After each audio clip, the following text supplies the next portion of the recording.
यो everyone, कैसे हो तुम सब लेजेंड्स? देखो यार, मैंने अपनी सारी वीडियोस में देखा है कि तुम लोग वीडियो को हाइप और सपोर्ट नहीं करते। काफी बुरा लगता है।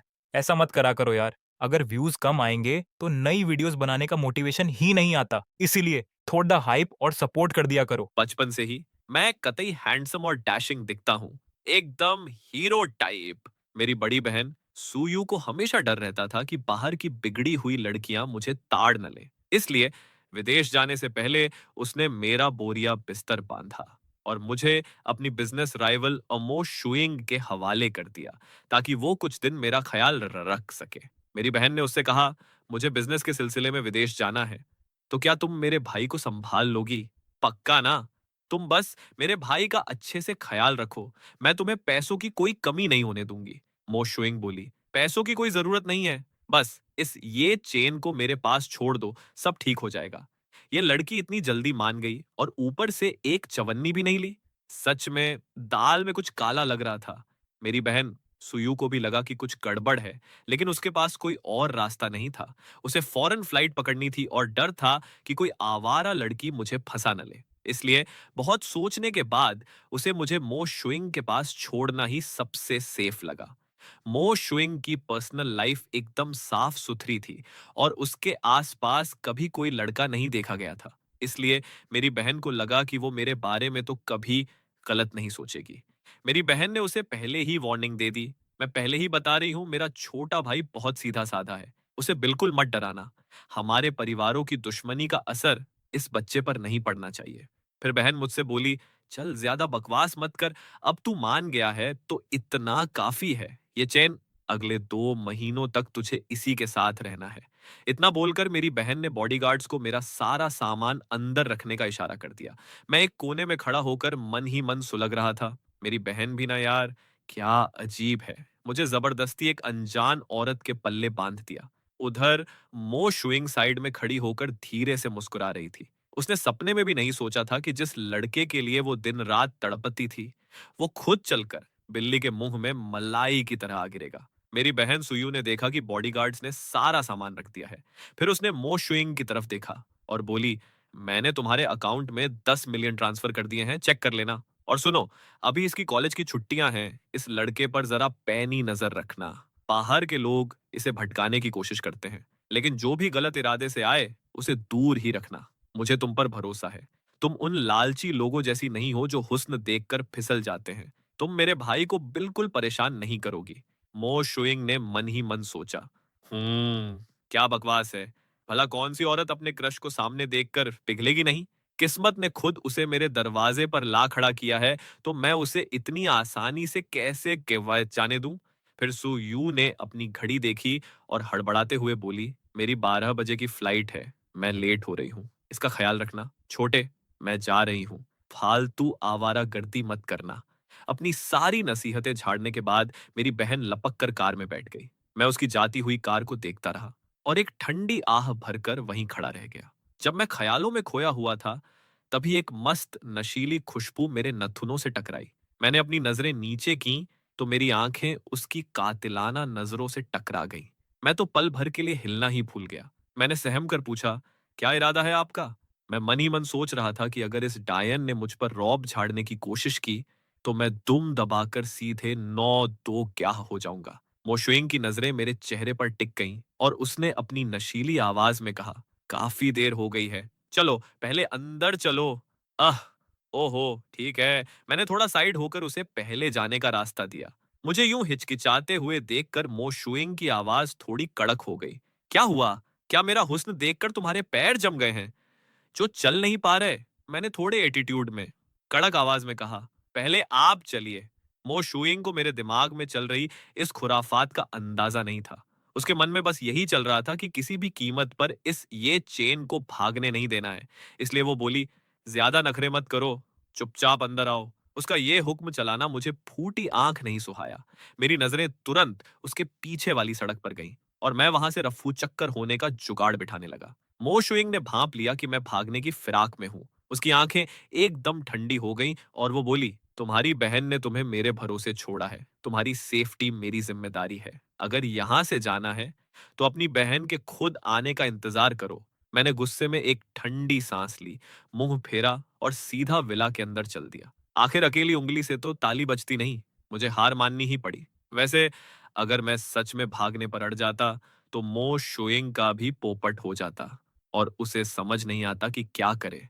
मैं सीधा लिविंग रूम में गया और ठसक से सोफे पर पसर गया। फिर पूछा, मेरा कमरा कहाँ है?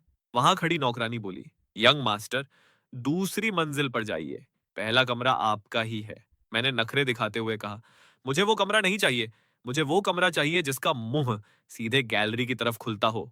ठीक इसी वक्त मो शुइंग अंदर आई तो मैंने पैंतरा बदलते हुए शरीफों वाली टोन में कहा, आपने मेरी बहन से वादा किया था कि आप मेरा पूरा ख्याल रखेंगी। मैं तो बस अपनी पसंद का कमरा मांग रहा हूँ। मो शुइंग ने बिना सोचे समझे कह दिया, कोई बात नहीं, इसके लिए मेरा मास्टर बेडरूम खाली कर दो। ये सुनते ही मेरी आंखें फटी की फटी रह गई। मुझे रत्ती भर भी अंदाजा नहीं था कि जिस कमरे पर मैं उंगली उठा रहा हूँ, वो साला उसी का पर्सनल बेडरूम है। मैंने घबराकर कहा, नहीं नहीं, मुझे नहीं चाहिए, बिल्कुल नहीं चाहिए। मुझे तीसरी मंजिल पर कोई भी ऐरा गैरा कमरा दे दो। नौकरानी ने बीच में टोकते हुए कहा, यंग मास्टर, तीसरी मंजिल पर तो कोई बेडरूम है ही नहीं। मो शुइंग थोड़ा आगे बढ़ी, अपने हाथों से पानी का ग्लास भरा और मेरी तरफ बढ़ाते हुए बोली, इस घर में सिर्फ दो ही बेडरूम है, तुम खुद चुन लो, कोई भी कमरा चलेगा। बिजनेस की दुनिया में सबको अपनी उंगलियों पर नचाने वाली ये बड़ी मैडम आज खुद अपने हाथों से मुझे पानी पिला रही थी। उसकी वो आइस एम्प्रेस वाली इमेज और इस रूप में तो जमीन आसमान का फर्क था। मैं तो उसे टकटकी लगाए देखता ही रह गया, नजरें हटाना ही भूल गया। जब मैंने उसे इतनी बुरी तरह ताड़ा तो वो थोड़ी शर्मा गई और खुद को संभालते हुए बोली, क्या मेरे चेहरे पर कुछ लगा है? मैंने कहा, नहीं तो। मो शुइंग को लगा कि मैं उसके कातिल हुस्न का शिकार हो गया हूं। वो मन ही मन फूली नहीं समा रही थी और उसकी आवाज और भी ज्यादा मीठी हो गई। तो चुन लिया तुमने? तुम्हें कौन से कमरे में रहना है? मैंने बिना सोचे समझे बक दिया, कोई भी चलेगा, आप डिसाइड कर लो। जिस कमरे में आप सोओगी उसी कमरे में मैं भी सो जाऊंगा। ये सुनते ही मोशुइंग ने मुझे एक बेहद कातिलाना और शरारती लुक दिया और पास खड़ी नौकरानी के तो तोते उड़ गए। उसे उम्मीद नहीं थी कि मैं इतनी बोल्ड बात बोल दूंगा। तब जाकर मेरे भेजे की बत्ती जली और मैंने बात संभालते हुए तुरंत कहा, मेरा मतलब है कि जो कमरा बच जाए वो मुझे दे देना। मो शुइंग मुस्कुराई और नौकरानी से बोली, काफी रात हो गई है, इसके लिए गेस्ट रूम साफ कर दो ताकि ये वहां शिफ्ट हो सके। नौकरानी जी हुजूर बोलकर चली गई। मैंने उसकी पीठ को देखते हुए थोड़ा हिचकिचाकर कहा, थैंक यू। ये फॉर्मल थैंक यू सुनते ही मो शुइंग का चेहरा फिर से उतर गया। उसे मेरा ये परायापन और दूरियां बनाने का तरीका बिल्कुल पसंद नहीं आया। ऐसा लग रहा था जैसे हम कोई अजनबी हों। मैंने पानी का ग्लास उठाया और एक घूंट भरा। तभी मेरी जेब में रखा फोन जोर जोर से बजने लगा। मैंने फोन बाहर निकाला और कॉलर आईडी देखी, फिर चोरी छिपे पास खड़ी मो शुइंग को ताड़ने लगा। मेरा ये चोरों जैसा बर्ताव देखकर वो साफ समझ गई कि मैं छुपा रहा हूं कि किसका फोन आया है। मो शुइंग ने देखा कि फोन देखते ही मेरे चेहरे पर एक गजब की रौनक आ गई है, जिससे उसके दिल में खतरे की घंटी बज उठी। वो तुरंत आगे बढ़ी और मेरे ठीक बगल में आकर बैठ गई, जिससे सोफा नीचे धंस गया। जैसे ही मैंने गर्दन घुमाई, मेरी नजरें सीधे उसकी आंखों में जा धंसी। फोन के दूसरी तरफ से आवाज आई, तुम किससे बात कर रहे हो? ये चैन, तुम्हारे पास किसी लड़की की आवाज क्यों आ रही है? मैंने अपनी आवाज धीमी की और फोन पर सफाई दी, अरे वो मेरी बहन की दोस्त है।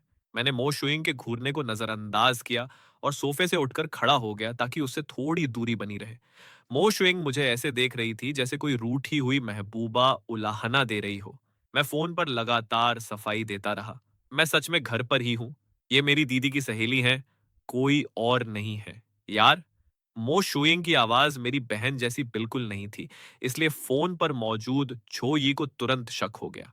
उधर मो शुइंग को मुझे इतनी बेताबी से सफाई देते देख जलन होने लगी, तो उसने जानबूझकर अपनी आवाज ऊंची की और एक बेहद रोमांटिक अंदाज में मुझसे कहा, ये चेन, बहुत रात हो गई है, चलो अब मेरे साथ ऊपर कमरे में चलकर आराम करो। ये सुनते ही मेरे होश उड़ गए और मेरी आंखें फटी की फटी रह गईं।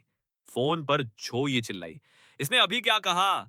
ये चेन, तुम आखिर कहाँ हो और किसके साथ सोने जा रहे हो? मैंने घबराकर कहा, नहीं नहीं, ऐसा कुछ नहीं है जैसा तुम सोच रही हो। तुम्हें कोई गलत फहमी हुई है।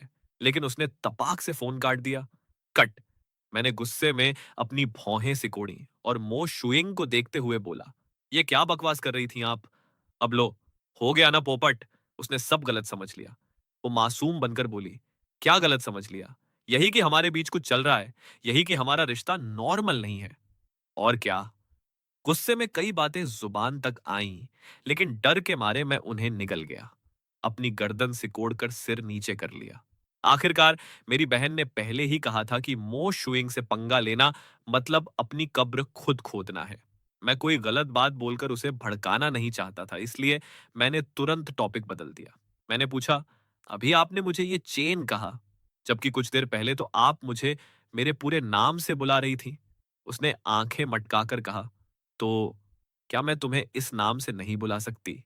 मैंने झेंपते हुए कहा, वैसी बात नहीं है, बस थोड़ा अजीब लगता है।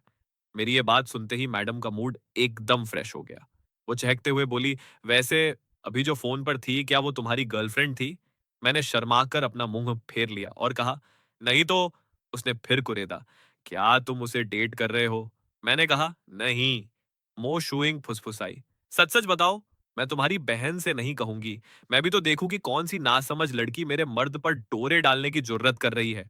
मैंने हड़बड़ाकर कहा, अरे सच में, मैं उसे डेट नहीं कर रहा। हम बस बहुत अच्छे दोस्त हैं, और हाँ, आपने वादा किया है, मेरी बहन को कुछ मत बताना।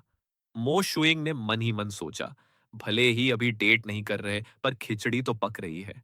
उसे चुप देखकर मैं थोड़ा घबरा गया और बोला, मैं मैं पहले ऊपर अपने कमरे में जा रहा हूं। मैं वहां से खिसकने के लिए तेजी से उठा, पर हड़बड़ी में मेरा पैर सीधे उसके घुटने से टकरा गया, और उसकी भीनी भीनी खुशबू मेरे चेहरे पर आप बब्बे बिखरी। मेरी आंखें फटी की फटी रह गईं और मैं उसे देखने लगा। वो भी चुपचाप मुझे निहार रही थी। हमारे बीच की दूरी इतनी कम थी कि मेरी आवाज में घबराहट साफ झलक रही थी। मैंने हक बकाते हुए कहा, मैं मेरा वो मतलब नहीं था। ये जानबूझकर नहीं हुआ। मेरी आवाज थरथरा रही थी। मैं इतना बड़ा हो गया हूं, पर आज तक किसी लड़की के इतने करीब नहीं आया था। मेरा चेहरा टमाटर की तरह लाल हो गया। उसने धीमे से पूछा, क्या कहा तुमने? मैं बौखला कर उठने की कोशिश करने लगा, पर नर्वसनेस के मारे मेरा बायां पैर दाहिने पैर में उलझ गया और मैं दोबारा लड़खड़ा कर गिर पड़ा। इस बार तो सोफे का हैंडल भी हाथ नहीं आया। पूरा रायता फैल गया। मैं जैसे तैसे खड़ा हुआ और वहां से उल्टे पैर दुम दबाकर भागा। पीछे से उसकी आवाज आई, बुद्धू पिल्ला कहीं का, सीधे चल भी नहीं सकता। मैंने भागते हुए चिल्लाकर कहा, मैं कोई बुद्धू पिल्ला नहीं हूं। मेरे उस नखरे वाले गुस्से को देखकर मो शुइंग ने एक ठंडी सांस ली और मुस्कुराते हुए बोली, इस लड़के से तो मैं सच में हार मान चुकी हूं। मैं अपने कमरे में आया, नहाया धोया और उदास होकर अपने फोन की स्क्रीन को घूरने लगा। छोई अब मेरे मैसेजेस का रिप्लाई तक नहीं कर रही थी। अब मैं क्या करूं यार? मुझे नए बिस्तर पर नींद ना आने की गंदी बीमारी है। मैं रात भर करवटें बदलता रहा, पर नींद कोसों दूर थी। पड़ोस के कमरे में मोशुइंग की आंखों से भी नींद गायब थी। उसका मन बार बार कर रहा था कि चुपके से मेरे कमरे में घुस आए, बस एक झलक देख ले तो चैन आ जाए। लेकिन वो खुद को समझा रही थी, नहीं नहीं, अगर कोई आवाज हुई और वो जाग गया तो वो मुझे पक्का कोई ठरकी समझेगा। पूरी रात अपने ख्यालों से कुश्ती लड़ने के बाद आखिरकार उसने इस आइडिया को ड्रॉप कर दिया।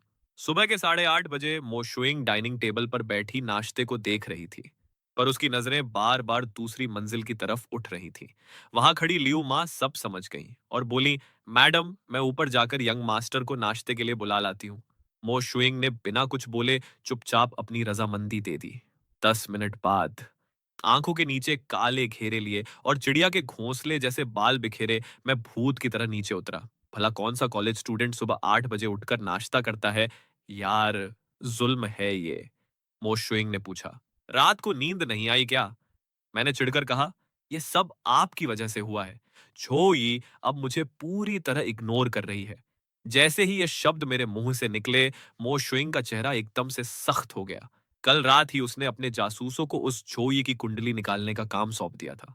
वो मन ही मन जल रही थी कि वो लड़की उसके प्यारे पिल्ले के ज्यादा ही करीब आ रही थी। एक मामूली लड़की के लिए ये रात भर जागा है। मैंने दोबारा ताना मारा, तो क्या हुआ? अगर कल आपने वो फालतू बात न बोली होती, तो जोई मुझे भाव देना बंद नहीं करती। मो शुइंग ने सामने रखा कॉफी का कप उठाया, एक घूंट लिया और अपने अंदर के गुस्से को शांत करने की कोशिश करने लगी। मैं डाइनिंग टेबल के पास गया, बैठा और धीरे-धीरे दलिया सटकते हुए दबी आवाज में बोला, "वो, क्या आज आप मेरे साथ चलकर उसे सब कुछ साफ-साफ समझा देंगी?" मो शुइंग ने मेरी तरफ एक ठंडी नजर डाली और कुछ नहीं कहा। मेरी तो सिट्टी-पिट्टी गुम हो गई। मैंने दोबारा मुंह खोलने की हिम्मत नहीं की और सिर झुकाकर दलिया खाने लगा। मन ही मन खुद को कोस रहा था कि क्या मेरा दिमाग घास चरने गया था जो मैं इस लेडी डॉन को हुक्म दे रहा हूं। ये तो आ बैल मुझे मार वाला काम था। लेकिन तभी जब मुझे लगा कि वो मना कर देगी, वो अचानक बोली, कब जाना है? मैंने हड़बड़ाते हुए कहा, हैं? आप तो बहुत बिजी रहती है ना, शायद आज जाना ठीक नहीं होगा। उसने कहा, तो कल चल पड़ेंगे। ठीक है, आज तुम घर पर रहकर आराम करो, कल मैं तुम्हें ले चलूंगी। असल में आज वो एक तगड़ा गेम प्लान करने वाली थी, ताकि कल जाते ही उन दोनों का पत्ता हमेशा के लिए साफ हो जाए। मैं भोला पंछी उसके इस खूनी प्लान से बेखबर था और सोच रहा था कि ये तो बड़ी भली औरत है। मुझे अपनी पुरानी हरकतों पर पछतावा होने लगा कि मैंने इसे फालतू में परेशान किया। आखिर ये मेरी बहन की पुरानी लंगोटियां यार है। मैंने सोचा कि आगे से मैं इससे अच्छे से बात करूंगा। ये सोचकर मेरे दिल को थोड़ा सुकून मिला। नाश्ता खत्म करके मैं वापस अपने कमरे में गया ताकि अपनी अधूरी नींद पूरी कर सकूं। सोने से पहले मैंने जो यी को एक और मैसेज दागा। कल मैं उस दिन वाली लड़की को साथ लेकर आ रहा हूं ताकि सब साफ हो सके। उधर से टका सा जवाब आया, कोई जरूरत नहीं है। अगली सुबह मैं मो शुइंग की चमचमाती कार में बैठ गया और बोला, शुइंग दीदी, मेरे साथ चलने और सफाई देने के लिए आपका बहुत बहुत शुक्रिया। ये सुनते ही मो शुइंग के होठों पर एक मुस्कान तैर गई। उसे मेरे मुंह से खुद को दीदी सुनना बहुत पसंद आ रहा था। इस प्यारे पिल्ले की आवाज उसके कानों में शहद घोल रही थी। वो बोली, कोई बात नहीं, मैंने तुम्हारी बहन सुयू से वादा किया था कि मैं तुम्हारा ख्याल रखूंगी। मैंने पूछा, शुइंग दीदी, आप तो मेरी बहन की कट्टर दुश्मन हैं, फिर भी उसने मुझे आपके भरोसे क्यों छोड़ा? उसने कहा, मुझे भी नहीं पता। मो शुइंग ने मन ही मन सोचा। वो सुयू तो अंधी थी, जिसे लगा कि मुझे यहां रखना सबसे सेफ है। उसे क्या पता कि मैं इस लड़के पर सालों से लाइन मार रही हूं। वो तो बस इस ताक में थी कि कब ये मेरे करीब आए और उसकी दुश्मन ने खुद उसे उसकी थाली में परोस दिया। इसे कहते हैं कतई भगवान का दिया हुआ छप्पर फाड़ जैकपॉट। जो ये एक कंपनी में इंटर्नशिप कर रही थी, मैं सीधा वहीं उसे ढूंढने पहुंच गया। कंपनी के नीचे पहुंचते ही मैं और मो शुइंग कार से उतरे। मो शुइंग ने उस छोटी और एरी गैरी कंपनी को देखा और अपनी भौहें सिकोड़ ली। वो सोच रही थी कि इस ये चेन की चॉइस कितनी घटिया है। लड़की चुनने से पहले उसका बैकग्राउंड तक चेक नहीं किया। मैं 2 कदम आगे बढ़ा, पर देखा कि वो वहीं खड़ी है। तो मैंने पीछे मुड़कर उसका हाथ पकड़ा और अंदर खींचते हुए बोला, चलिए चलिए, अंदर चलिए। मो शुइंग की पलकें झपकीं और उसकी नजरें सीधे मेरे उस हाथ पर टिक गईं जिसने उसका हाथ थाम रखा था। वो जैसे ही मेरी कलाई पकड़ने वाली थी, मैंने झटके से अपना हाथ हटा लिया और तेजी से रिसेप्शन की तरफ बढ़ गया। मो शुइंग धीरे धीरे पीछे आ रही थी। वो दोबारा मेरा हाथ पकड़ने ही वाली थी कि तभी मैं अपना काम पूछकर पीछे मुड़ गया। उसने अपने खाली हाथ को देखा और उसके दिल में एक अजीब सी मायूसी छा गई। फिर मैंने कहा, चलिए ऊपर चलते हैं। कार्ड स्वाइप करके दरवाजा खुला और हम दोनों लिफ्ट के अंदर चले गए। मैं चोरी छिपे उसके चेहरे को देख रहा था। वो थोड़ी उखड़ी उखड़ी लग रही थी। क्यों भला? छोड़ो यार, अभी तो बस उसे मेरी मदद करनी है ताकि सब ठीक हो जाए। अब और कोई गड़बड़ नहीं होनी चाहिए। मैंने अपना मासूम सा चेहरा उसकी तरफ उठाया और कहा, शुइंग दीदी, अंदर जाकर सब अच्छे से क्लियर कर देना। उसे फिर से कोई गलतफहमी नहीं होनी चाहिए। जैसे ही मेरे मुंह से ये बात निकली, लिफ्ट का दरवाजा खुला और मैं लपक कर बाहर निकल गया। भले ही जो ये सिर्फ एक इंटर्न थी, पर वो जुगाड़ लगाकर मैनेजर की पोस्ट तक पहुंच चुकी थी और उसका अपना एक प्राइवेट केबिन था। मैंने आसपास का जायजा लिया, उसके केबिन का पता लगाया और वहां पहुंचा तो देखा कि दरवाजा थोड़ा खुला हुआ था। मैंने सोचा, क्या जोई को पता था कि मैं आने वाला हूं, इसलिए उसने दरवाजा खुला छोड़ा है? कल तो कह रही थी कि मत आना। पर लड़कियों का यही है, मुंह पर अना और दिल में हाँ। अच्छा हुआ जो मैं आ गया। मैंने धीरे से दरवाजा धकेला। जैसे ही मैं अंदर घुसा, मेरे कानों में कुछ अजीब और आपत्तिजनक आवाजें पड़ी। मैंने सोफे की तरफ देखा, तो वहां एक लड़का और लड़की आपत्तिजनक हालत में थे। उसकी पीठ और हुलिया मुझे बेहद जाना पहचाना लगा। झटका ऐसा लगा कि मेरे पैर 2 कदम पीछे खिंच गए। मेरी आंखें फटी की फटी रह गईं और मेरे मुंह से निकला, जोई।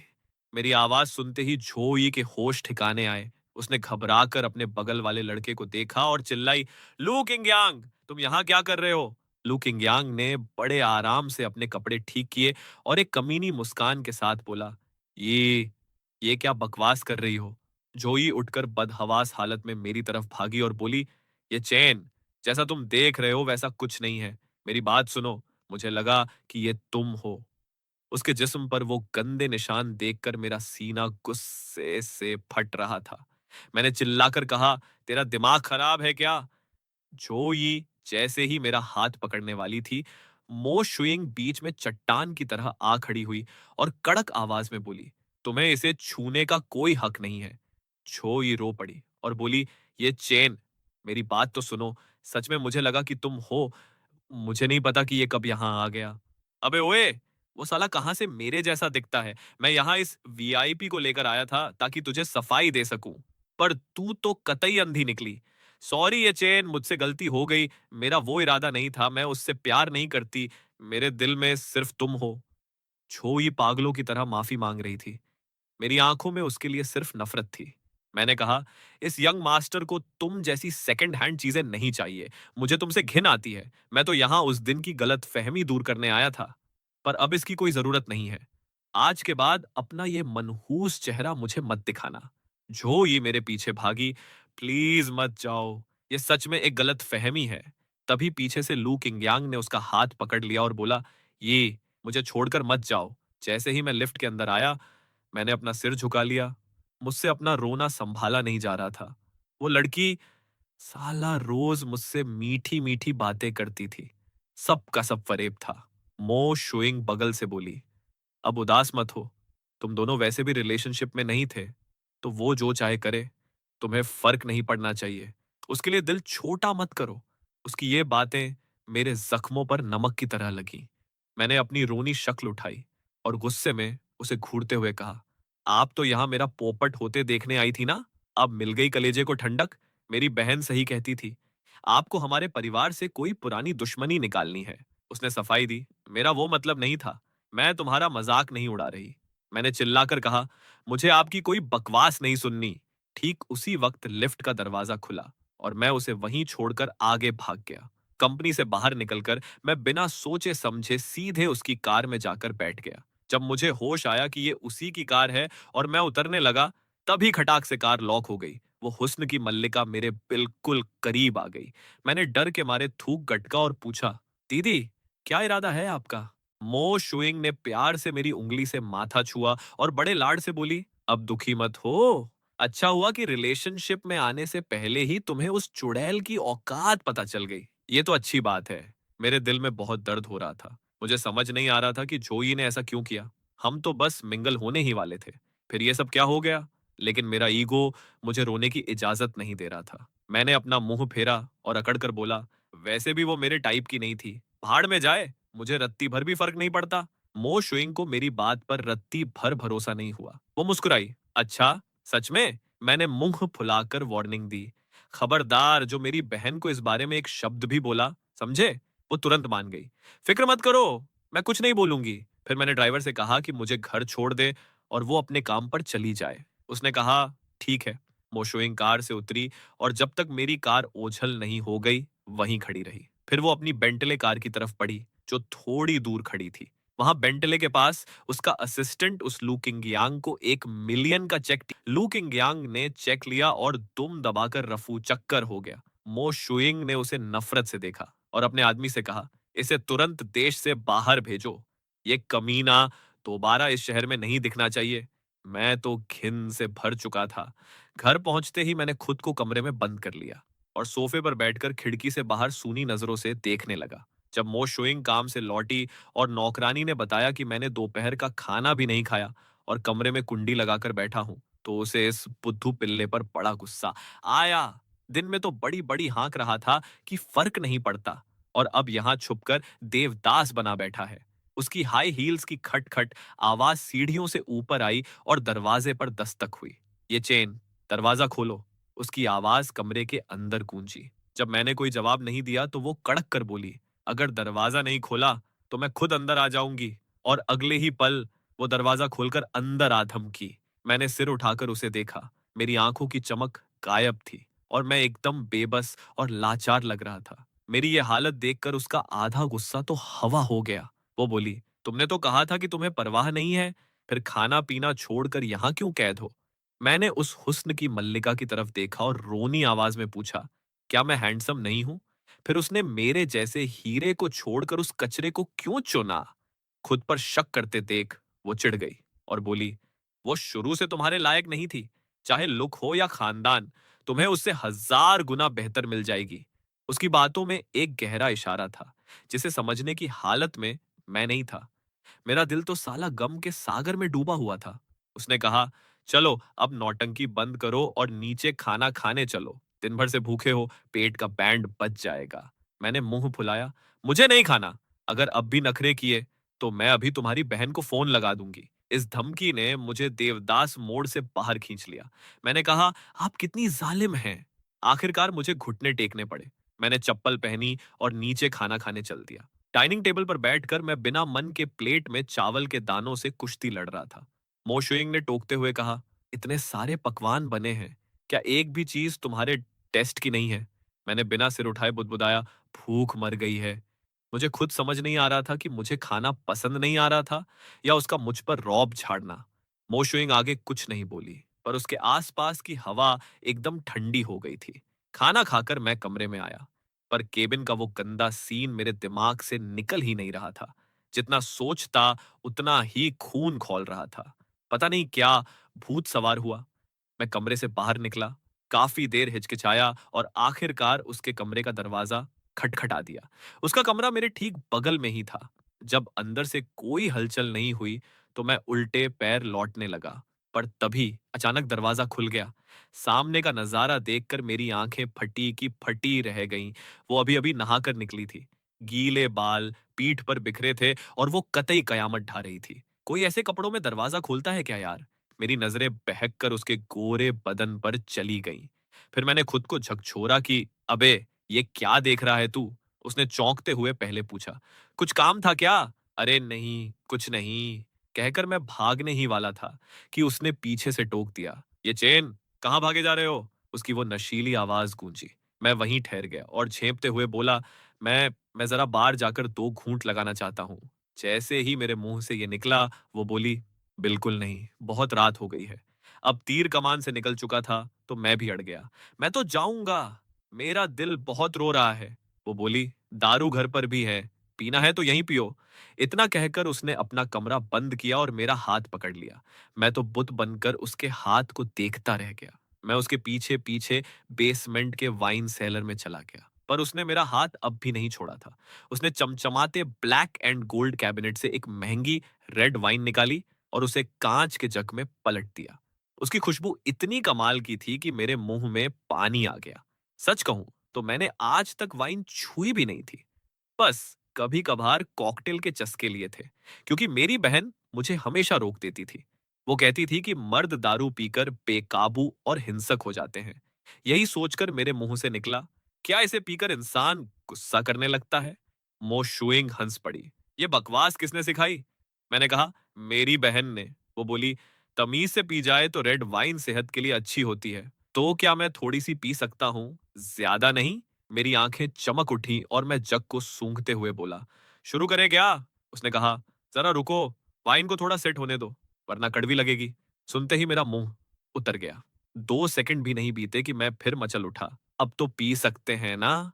उसने मुस्कुराते हुए जग उठाया और कांच के खूबसूरत ग्लास में वाइन उड़ेलकर मेरी तरफ बढ़ा दी। उसने पूछा, तुम्हारी बहन वैसे तुम्हें हाथ भी नहीं लगाने देती होगी ना? मैंने ठसक दिखाते हुए झूठ बोल दिया, अरे ऐसा कुछ नहीं है, मेरी बहन मुझे पीने देती है। वो मंद मंद मुस्कुराई, पर मेरा झूठ नहीं पकड़ा और बगल वाले स्टूल पर आकर बैठ गई। मैंने ग्लास उठाया, एक छोटा घूंट लिया और मेरा मुंह अजीब बन गया। ये तो कतई कड़वी और बकवास थी। कॉकटेल जैसी मीठी बिल्कुल नहीं थी। उसने चुटकी ली। आदत नहीं है ना? तुम्हारे लिए जूस लाऊं क्या?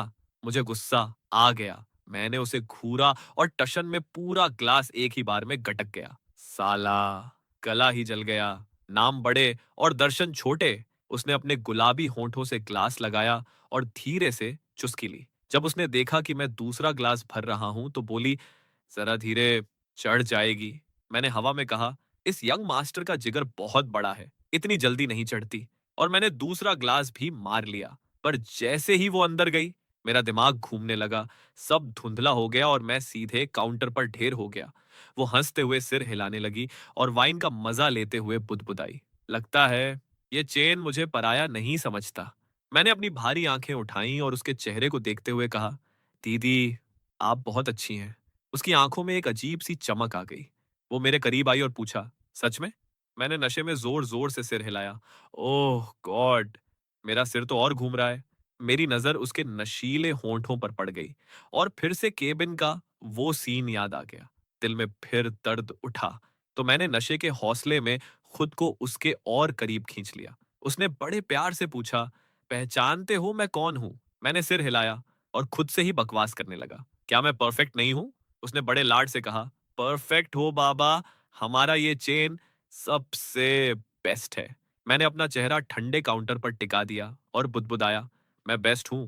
वो जो ये ही मेरे लायक नहीं थी। वो मुझे इकटक देखती रही और सोचने लगी कि इस पिल्ले पर इतना गहरा असर हुआ है कि इसका लव ट्रैक ही पटरी से उतर गया। कुछ ही देर में मुझे गहरी नींद आ गई और मैं खर्राटे लेने लगा। उसने मुझे 2 बार आवाज दी, पर जब कोई रिस्पॉन्स नहीं मिला तो उसने गार्ड्स को बुलाकर मुझे कमरे में भिजवा दिया। जब वो मुझे कंबल ओढ़ा रही थी, मेरी आंखें आधी खुलीं और मुझे सिर्फ उसके वो होंठ दिखे। पता नहीं क्या भूत जागा।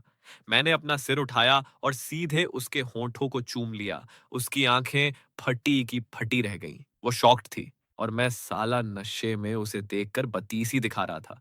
उसने बड़े संजीदा होकर पूछा, ये चेन, होश में हो कि मैं कौन हूं? अब तो पूरा रायता फैल चुका है। मेरा सिर इतनी जोर से चकरा रहा था कि मुझे कुछ समझ नहीं आया। बस लगा कि वो गुस्सा है, तो मैं मुंह फेर कर चादर तान कर सो गया ताकि डांट से बच सकूं। जब मैंने कुछ नहीं कहा तो उसने अपने होठों को छुआ और बोली, चुपचाप सो जाओ। कल सुबह तक तुम उस झो यी को हमेशा के लिए भूल जाओगे। अगली सुबह जब वो नाश्ता कर रही थी तभी सुयू का वीडियो कॉल आया। मेरा भाई कहाँ है? मोशुइंग बोली। बड़ी जल्दी याद आई भाई की। मुझे लगा भूल ही गई होगी। सुयू झेंपते हुए बोली, अरे नहीं यार, बस काम में फंसी थी। मोशुइंग ने ताना मारा। मुझे सब पता है, तू काम के बहाने किसी लड़के के पीछे भागी है। अगर बिजी है तो फोन मत कर। तेरा भाई यहाँ ऐश कर रहा है, कोई कमी नहीं है उसे। मुझे डर है कि कहीं तू उसे परेशान न कर रही हो। तभी मैं आंखें मलता हुआ नीचे आया और नींद में बोला, दीदी, आपकी आवाज आ रही है क्या? सुयू चिल्लाई, हाँ मैं ही हूं। मोशुइंग ने कैमरा मेरी तरफ घुमाया और मेरे उड़े हुए बाल देखकर दीदी भड़क गई। इसे तू ऐश करना कहती है?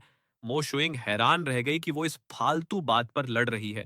दीदी की बात सुनकर मुझे इतनी शर्म आई कि मन किया जमीन फट जाए और मैं समा जाऊं। मोशुइंग बोली, अब क्या मैं इसके बाल सुखाऊं और कपड़े पसंद करूं?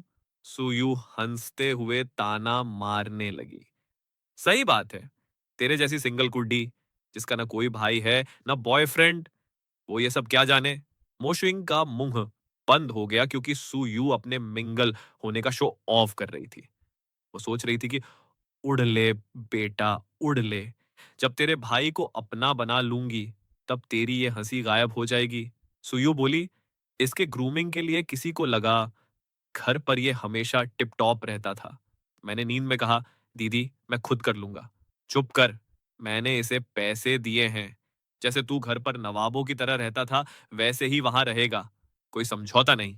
मैंने चुप रहने में ही भलाई समझी और मो शुइंग को देखा। उसे इस बात से कोई दिक्कत नहीं थी। आखिर नवाबजादे को पटाने के लिए उसे नवाबों वाले ठाठ तो देने ही पड़ेंगे। दीदी ने प्यार से पूछा, छोटे, वो तुझे परेशान तो नहीं कर रही? मैंने कहा, नहीं दीदी, श्विंग दीदी मेरा बहुत ख्याल रख रही हैं। सुयू ने स्क्रीन पर आंखें मटकाईं। उसे दीदी मत बोल। मैंने पूछा, तो फिर क्या बोलूं?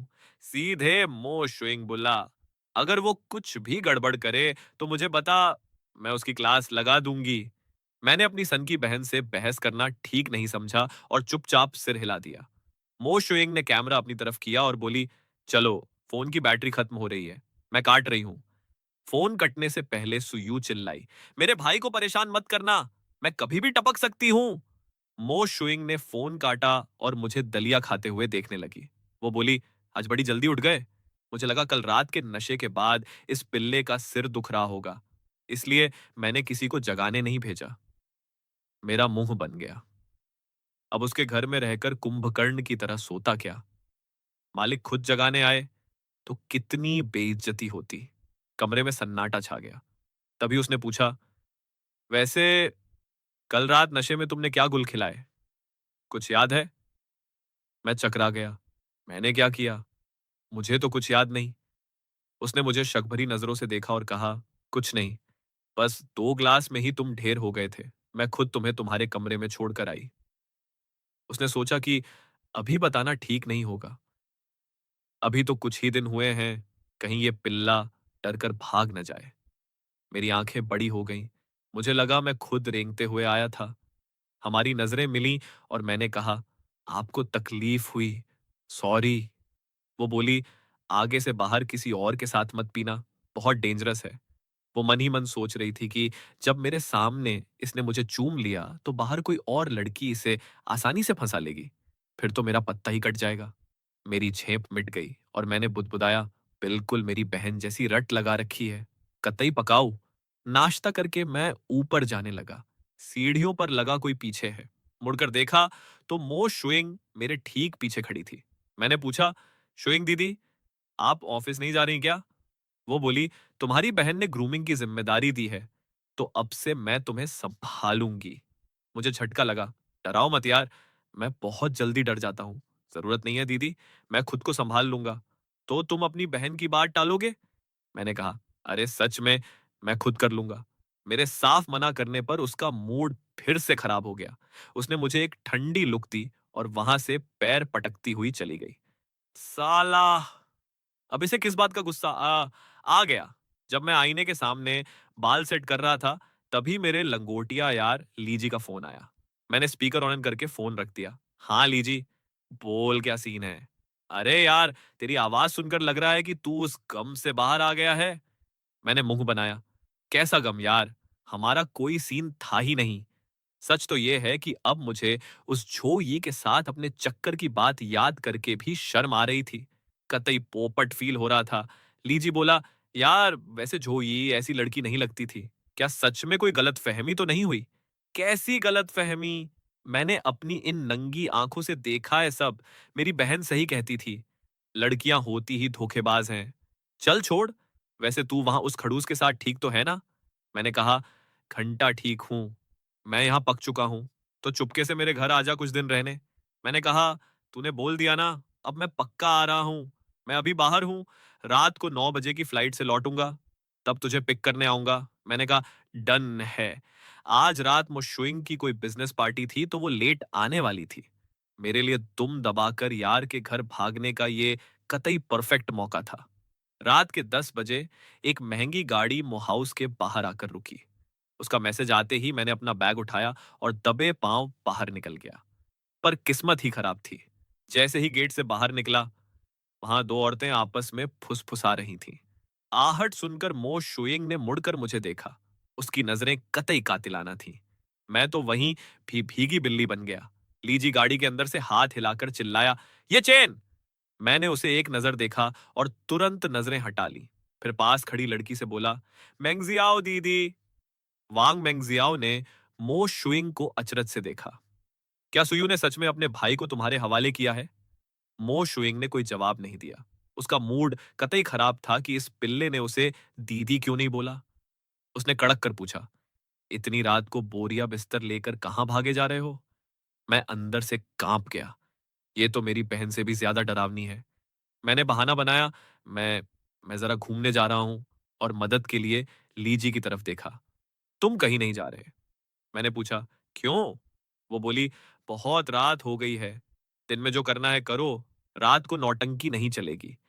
मैंने मेंगजियाओ दीदी से गुहार लगाई, मेंगजियाओ दीदी, क्या मैं आपके घर चलूं?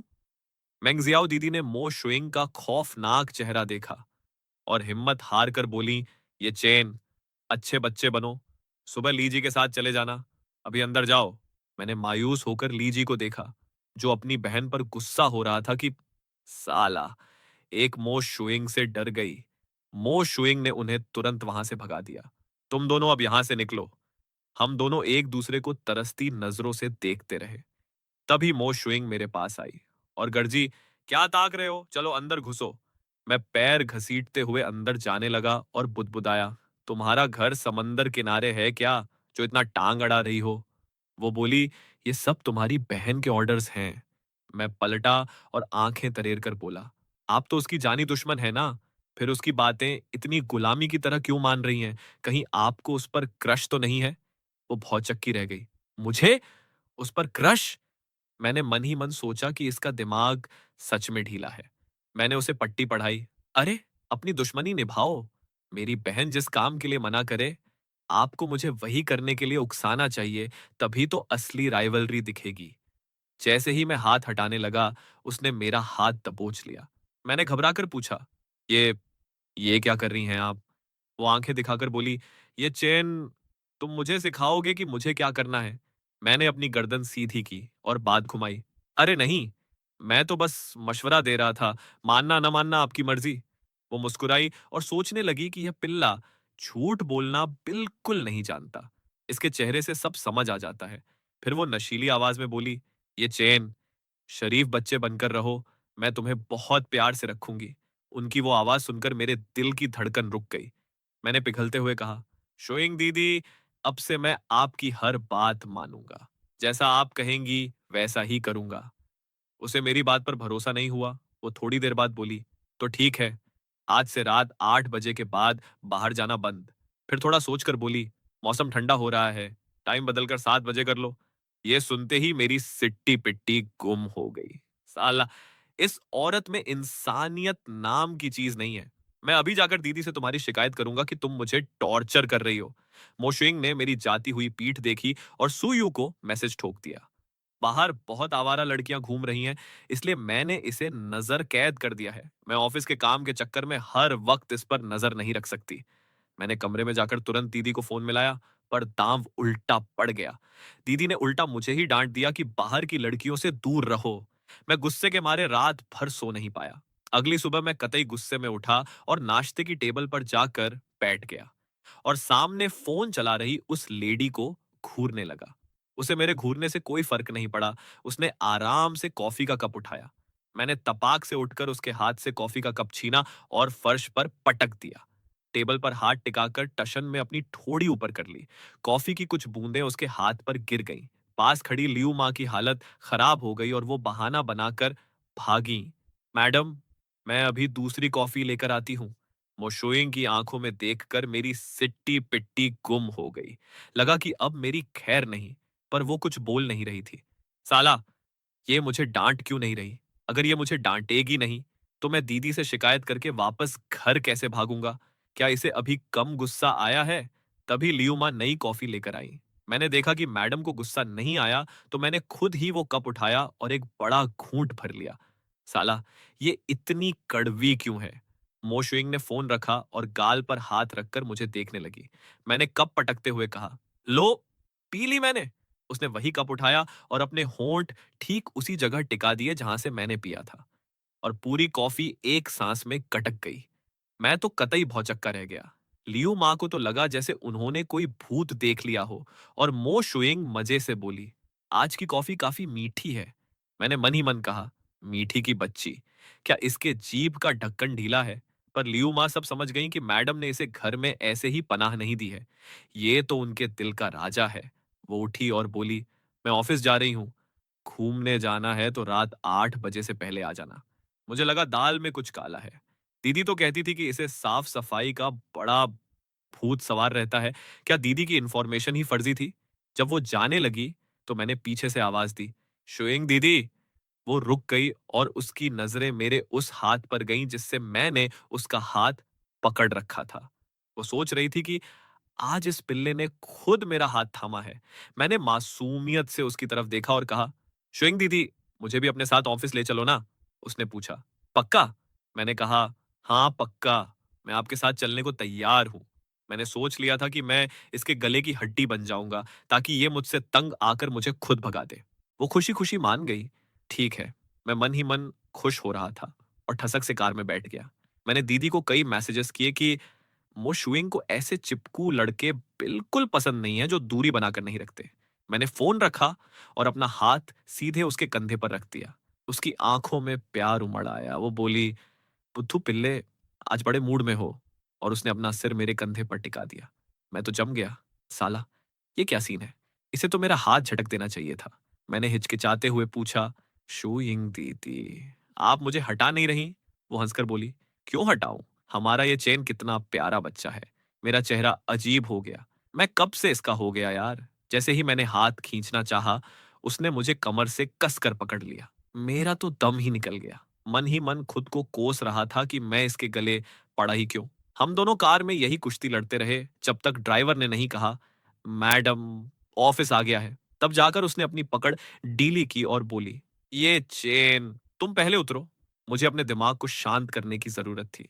ये खड़ूस लेडी इस पिल्ले के सामने अपना सारा एटीट्यूड भूल चुकी थी। तभी लिफ्ट से उसका असिस्टेंट हुआ जिंग बाहर आया और बोला, हेलो यंग मास्टर, मैं आपको ऊपर ले चलता हूँ।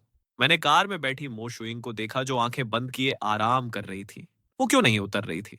हुआ जिंग ने मेरे मन की बात भांपते हुए कहा, मैडम को कुछ जरूरी काम निपटाना है। कृपया थोड़ी देर के लिए मेरे साथ वेटिंग रूम में चलिए। मैंने मन ही मन भड़ास निकाली। उस शक्ल से कहीं से भी लग रहा था कि वो काम संभाल रही है। शूटिंग अपनी मनमर्जी चलाते हुए मुझे सीधे सीईओ के ऑफिस ले गई। सीईओ मो शुइंग का मुझ पर सीक्रेट क्रश था। यह बात जानने वाले गिने चुने लोगों में से एक मैं था। मैं महल के न जाने कितने गहरे राज दबाए बैठा था। पहले जब मेरी बड़ी बहन सुयू मुझे अपने साथ अक्सर लाती थी, तो सीईओ मो शुइंग हमेशा पीछे पीछे आने का कोई न कोई बहाना ढूंढ लेती थी और काम धाम छोड़कर बस चुपके से मुझे ही ताड़ती रहती थी। तुम हमेशा मुझे परेशान करने के लिए इस तरह क्यों आ जाती हो? कसम से दिमाग का दही हो जाता है। कुछ दिन पहले एक पार्टी में सीईओ मो शुइंग ने फिर से साथ चलने का बहाना ढूंढ लिया। एक अमीर खानदान की लड़की मेरे पास आकर बात करने ही वाली थी कि मो शुइंग के आदमियों ने उसे तुरंत घसीटकर बाहर फेंक दिया। इस कांड ने सच में लोगों को हमारे बीच लव स्टोरी की खिचड़ी पकाने पर मजबूर कर दिया। शूटिंग अपनी यादों से बाहर आई। छोटे मालिक, कृपया यहाँ बैठिए और इंतजार कीजिए। अगर आपको कुछ खाना पीना हो तो बस बताइए, मैं सेक्रेटरी से मंगवा दूंगी। कोई जरूरत नहीं है। मैं बड़े से कांच वाले झरोखे के पास गया और नीचे के नजारे को देखने लगा। अरे रुको, कुछ गड़बड़ है। मैं यहाँ क्या कर रहा हूँ? क्या मुझे मो शुइंग के पीछे उसकी परछाई बनकर नहीं घूमना चाहिए था? असिस्टेंट शू, जरा रुको। शूटिंग रुकी और मेरी तरफ मुड़ी। छोटे मालिक, क्या कुछ और चाहिए? मुझे लगा कि पहले मो शुइंग का शेड्यूल साफ कर लेना चाहिए। क्या उसे बाद में कोई काम है? शूटिंग थोड़ा हिचकिचाई, फिर उसने सच बताने का फैसला किया। सीईओ मो शुइंग की असल में 20 मिनट में एक मीटिंग है। कौन से मीटिंग रूम में? मुझे वहां ले चलो, मैं देखना चाहता हूँ। शूटिंग ने मन ही मन सोचा, छोटे मालिक शायद सीईओ मो शुइंग के बारे में और जानना चाहते हैं। बिना एक भी शब्द बोले वो मुझे सीधे मीटिंग रूम की तरफ ले गई। जब मो शुइंग ऊपर आई तो शूटिंग पहले से ही लिफ्ट के दरवाजे पर उसका इंतजार कर रही थी। सब लोग आ चुके थे। जैसे ही सीईओ आई, मीटिंग तुरंत शुरू हो सकती थी। सीईओ मो शुइंग, आप लेट हैं। मो शुइंग ने अपना मुंह खोलते ही सबसे पहले मेरे ठिकाने के बारे में पूछा। सू चेन कहाँ है? आपके ऑफिस में है मैम। मो शुइंग तुरंत ऑफिस की तरफ बढ़ने लगी। साला, एक मीटिंग की औकात मेरे जैसे मासूम आशिक के सामने क्या ही होगी। शूटिंग ने पीठ पीछे मन ही मन ताना मारा। बंदी फिर से एक लड़के के चक्कर में अंधी हो गई है। अपने खानदान की कंपनी छोड़कर मीटिंग से भाग रही है। शूटिंग ने एक पैंतरा चला और बोली, अभी मैंने छोटे मालिक को देखा। वो थोड़े थके हुए लग रहे थे। शायद अब भी आराम कर रहे हैं। यह सुनते ही मो शुइंग के कदम तुरंत रुक गए। उसने बस एक सेकंड के लिए संकोच किया और वापस मीटिंग रूम की तरफ मुड़ गई। चलो अभी के लिए वो अपने इस दीवाने आशिक के आराम में खलल नहीं डालेगी। शूटिंग मन ही मन अपनी पीठ थपथपा रही थी कि मैं सच में जीनियस हूं। सिचुएशन को कंट्रोल करना तो मेरे बाएं हाथ का खेल है। जब मीटिंग अपने सबसे सीरियस मोड पर थी, मैंने बिना किसी नोटिस के सीधे दरवाजा खोला और अंदर घुस गया। पूरे कमरे की घूरती हुई निगाहों का स्वागत करते हुए मैं मुस्कुराया और आगे बढ़ा। इतनी लंबी मीटिंग चल रही है, सब प्यासे हो गए होंगे ना? सीईओ मोशुइंग की तरफ से आप सबके लिए ड्रिंक्स। मैं ठंडी ड्रिंक्स के बैग्स बाहर लाया और कमरे में बैठे लोगों को एक एक करके बांटने लगा। सब लोग पागलों की तरह मो शुइंग का मुंह देखने लगे। मो शुइंग ने एक कातिलाना और आलसी लुक के साथ अपनी चमचमाती आंखों से मुझे प्यार से देखा। मैंने बड़े मक्खनबाजी वाले अंदाज में एक फ्रूट टी का कप उठाया और उसकी टेबल के सामने रख दिया। सीओ मोशुइंग, मौसम बहुत ही उमस भरा है। जरा ये ठंडी फ्रूट टी पीकर अपना कलेजा ठंडा कीजिए। मैंने मन ही मन उम्मीद लगाई। जल्दी से गुस्सा हो जाओ, मुझे गालियां सुनाओ और धक्के मारकर बाहर निकालो। मो शुइंग ने मेरे चेहरे के सारे चालाकी भरे एक्सप्रेशंस को ताड़ लिया। उसने शांति से टेबल से फ्रूट टी का कप उठाया और एक चुस्की ली। बहुत स्वादिष्ट है। पूरे कमरे के लोगों के चेहरे पर अचानक से हड़कंप मच गया। हे भगवान! सीईओ मो शुइंग गुस्सा होना तो दूर, मुस्कुराते हुए चाय की चुस्कियां ले रही थी। सबने एक दूसरे को देखा, चुपचाप टेबल से अपनी ड्रिंक्स उठाई और मजे लेने लगे। इस तपती गर्मी में सुचेन ने आप सबको कोल्ड ड्रिंक्स पिलाने की कृपा की है। क्या आप लोग कुछ नहीं कहेंगे? पूरी भीड़ एक सुर में चिल्लाई। थैंक यू सुचेन, ट्रीट के लिए। मेरी त्योरियां चढ़ गईं। साला ये स्टोरी लाइन तो बिल्कुल गलत जा रही है। तो फिर आप लोग अपनी मीटिंग जारी रखिए, मैं चलता हूं और आपको ज्यादा डिस्टर्ब नहीं करूंगा। यह कहकर मैं चुपचाप मीटिंग रूम से बाहर निकल गया। मो शोएंग ने मुझे जाते हुए देखा। फिर उसने उन अनजान एग्जीक्यूटिव्स की तरफ रुख किया जो अभी भी मेरी लाई हुई ड्रिंक्स को मजे से सुड़क रहे थे और भारी जलन के साथ पूछा, क्या यह स्वादिष्ट है? सबने बिना कोई खतरा भांपे तारीफों के पुल बांधना शुरू कर दिए। बहुत टेस्टी है, एकदम लाजवाब। मो शुइंग की ठंडी निगाहें चारों तरफ घूमी। तब जाकर उन गधों को समझ आया और उन्होंने तुरंत अपने शब्द बदले, बिल्कुल बकवास है। मो शुइंग का चेहरा और भी भयानक हो गया और सबने तुरंत अपना मुंह बंद कर लिया। किसी की चूं तक करने की हिम्मत नहीं हुई। मीटिंग के दौरान ड्रिंक्स पीने के जुर्म में इस महीने का सारा बोनस जब्त किया जाता है। सबको लगा जैसे उनकी जान ही निकल गई हो। पास खड़ी शूटिंग ने सीधे सारे ड्रिंक्स के कप जब्त कर लिए। यह पहली बार था जब सीईओ मो शुइंग को सू चेन से कोई गिफ्ट मिला था। इस फालतू भीड़ की हिम्मत कैसे हुई उसमें से हिस्सा बांटने की? साले मौत को दावत दे रहे थे। सब बेहद दुखी थे। बोनस भी गया और ड्रिंक्स भी हाथ से उड़ गई। मैं वापस ऑफिस आया और मो शुइंग की आलीशान लेदर चेयर पर फैल गया। ये औरत सच में कमाल की शांत है। चेहरे पर शिकन तक नहीं आती। कोई ताज्जुब नहीं कि मो परिवार हमारे सुपरिवार से थोड़ा बेहतर तरक्की कर रहा है। मेरी बहन तो इसके सामने बिल्कुल फिसड्डी है। उसका लवर जैसे ही दूर जाता है, वो तुरंत उसे रोकने के लिए पीछे भाग पड़ती है। एकदम पक्की आशिक की किताबी डेफिनेशन। वैसे क्या मो शुइंग के सपनों में सच में कोई राजकुमार है? जैसे ही मो शुइंग मीटिंग रूम से बाहर निकली, उसके फोन पर एक के बाद एक कई मैसेज आए। सु परिवार का छोटा मालिक हर जगह घूम घूम कर पूछ रहा है कि क्या आपके सपनों में कोई है। उसने दरवाजा खोला और अंदर आई। मुझे उसकी कुर्सी पर बैठे देखा, जो मेज पर सिर टिकाए पूरी दुनिया से छानबीन करने के बाद बुरी तरह हताश और उदास चेहरा बनाए बैठा था। फिर भी एक भी बंदे को नहीं पता था कि मोशुइंग किससे पसंद करती है। क्या वो सच में प्यार व्यार से इम्यून थी? ये देखकर कि मेरा उठने का कोई इरादा नहीं था, वो एक कातिलाना और रहस्यमयी अंदाज में मुस्कुराई। इस कुर्सी पर बैठने वाले को गंभीरता से काम करना पड़ता है, समझे? ये सुनते ही मैं स्प्रिंग की तरह उछल पड़ा और दोनों हाथों से इज्जत इज्जत से बैठने का इशारा किया। पधारिए। मो शुइंग बैठ गई। सुचेन, चलो एक दूसरे को वीचैट पर ऐड करते हैं। मैं साफ मना करना चाहता था लेकिन हिम्मत नहीं हुई। मैंने वजह पूछी। अरे, मैं अभी जो ड्रिंक्स लाए थे उसके पैसे तुम्हें ट्रांसफर करना चाहती हूँ। कोई जरूरत नहीं है। बहुत कम पैसे थे। भले ही मेरी बहन थोड़ी बेवकूफ है लेकिन पैसे छापने में माहिर है। मेरे पास खर्च करने के लिए कभी पैसों की कमी नहीं होती। मोशुइंग के दिमाग ने फुल स्पीड में काम किया। मेरा विचैट पाने का पैंतरा ढूंढते हुए बोली, मैं तुम्हारी बहन की जानी दुश्मन हूं। अगर तुम मेरे पैसे उड़ाओगे तो वो पक्का बहुत खुश होगी। मैंने थोड़ा सोचा, बात तो पते की है। विचैट पर ऐड होते ही मो शुइंग ने मुझे तुरंत 5,20,000 युआन ट्रांसफर कर दिए। शुइंग दीदी, आपने 5,20,000 युआन क्यों ट्रांसफर किए? क्योंकि इस नंबर का एक खास मतलब है। भविष्य में चाहे जो हो, मैं तुमसे यह पैसे कभी वापस नहीं मांगूंगी। यह नंबर मेरी सच्चाई और शिद्दत को दिखाता है। हालांकि मुझे सुनने में यह थोड़ा अजीब लगा, पर मैंने सोचा चलो ठीक ही है। मो शुइंग ने मेरा कॉन्टेक्ट नेम बदलकर मूर्ख छोटा पिल्ला रख दिया। तुम इकलौते ऐसे लड़के हो जिसने मेरे दिल की घंटी बजाई है। इतने सालों के बाद आखिरकार मुझे उसका कॉन्टेक्ट मिल ही गया।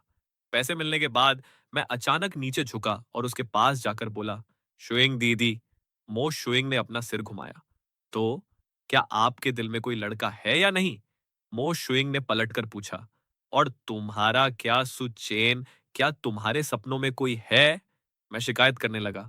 क्या आप चूई के मामले से वाकिफ नहीं हैं?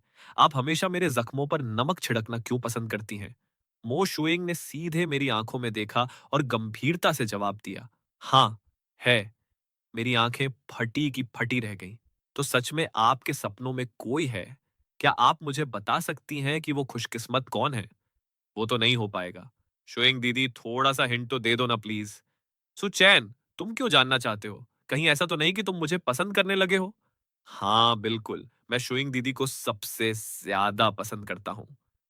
मो शुइंग ने एक नशीली आवाज में पूछा, ये किस तरह का पसंद करना है? मैंने बिना सोचे समझे तुरंत जवाब दिया, पारिवारिक प्यार।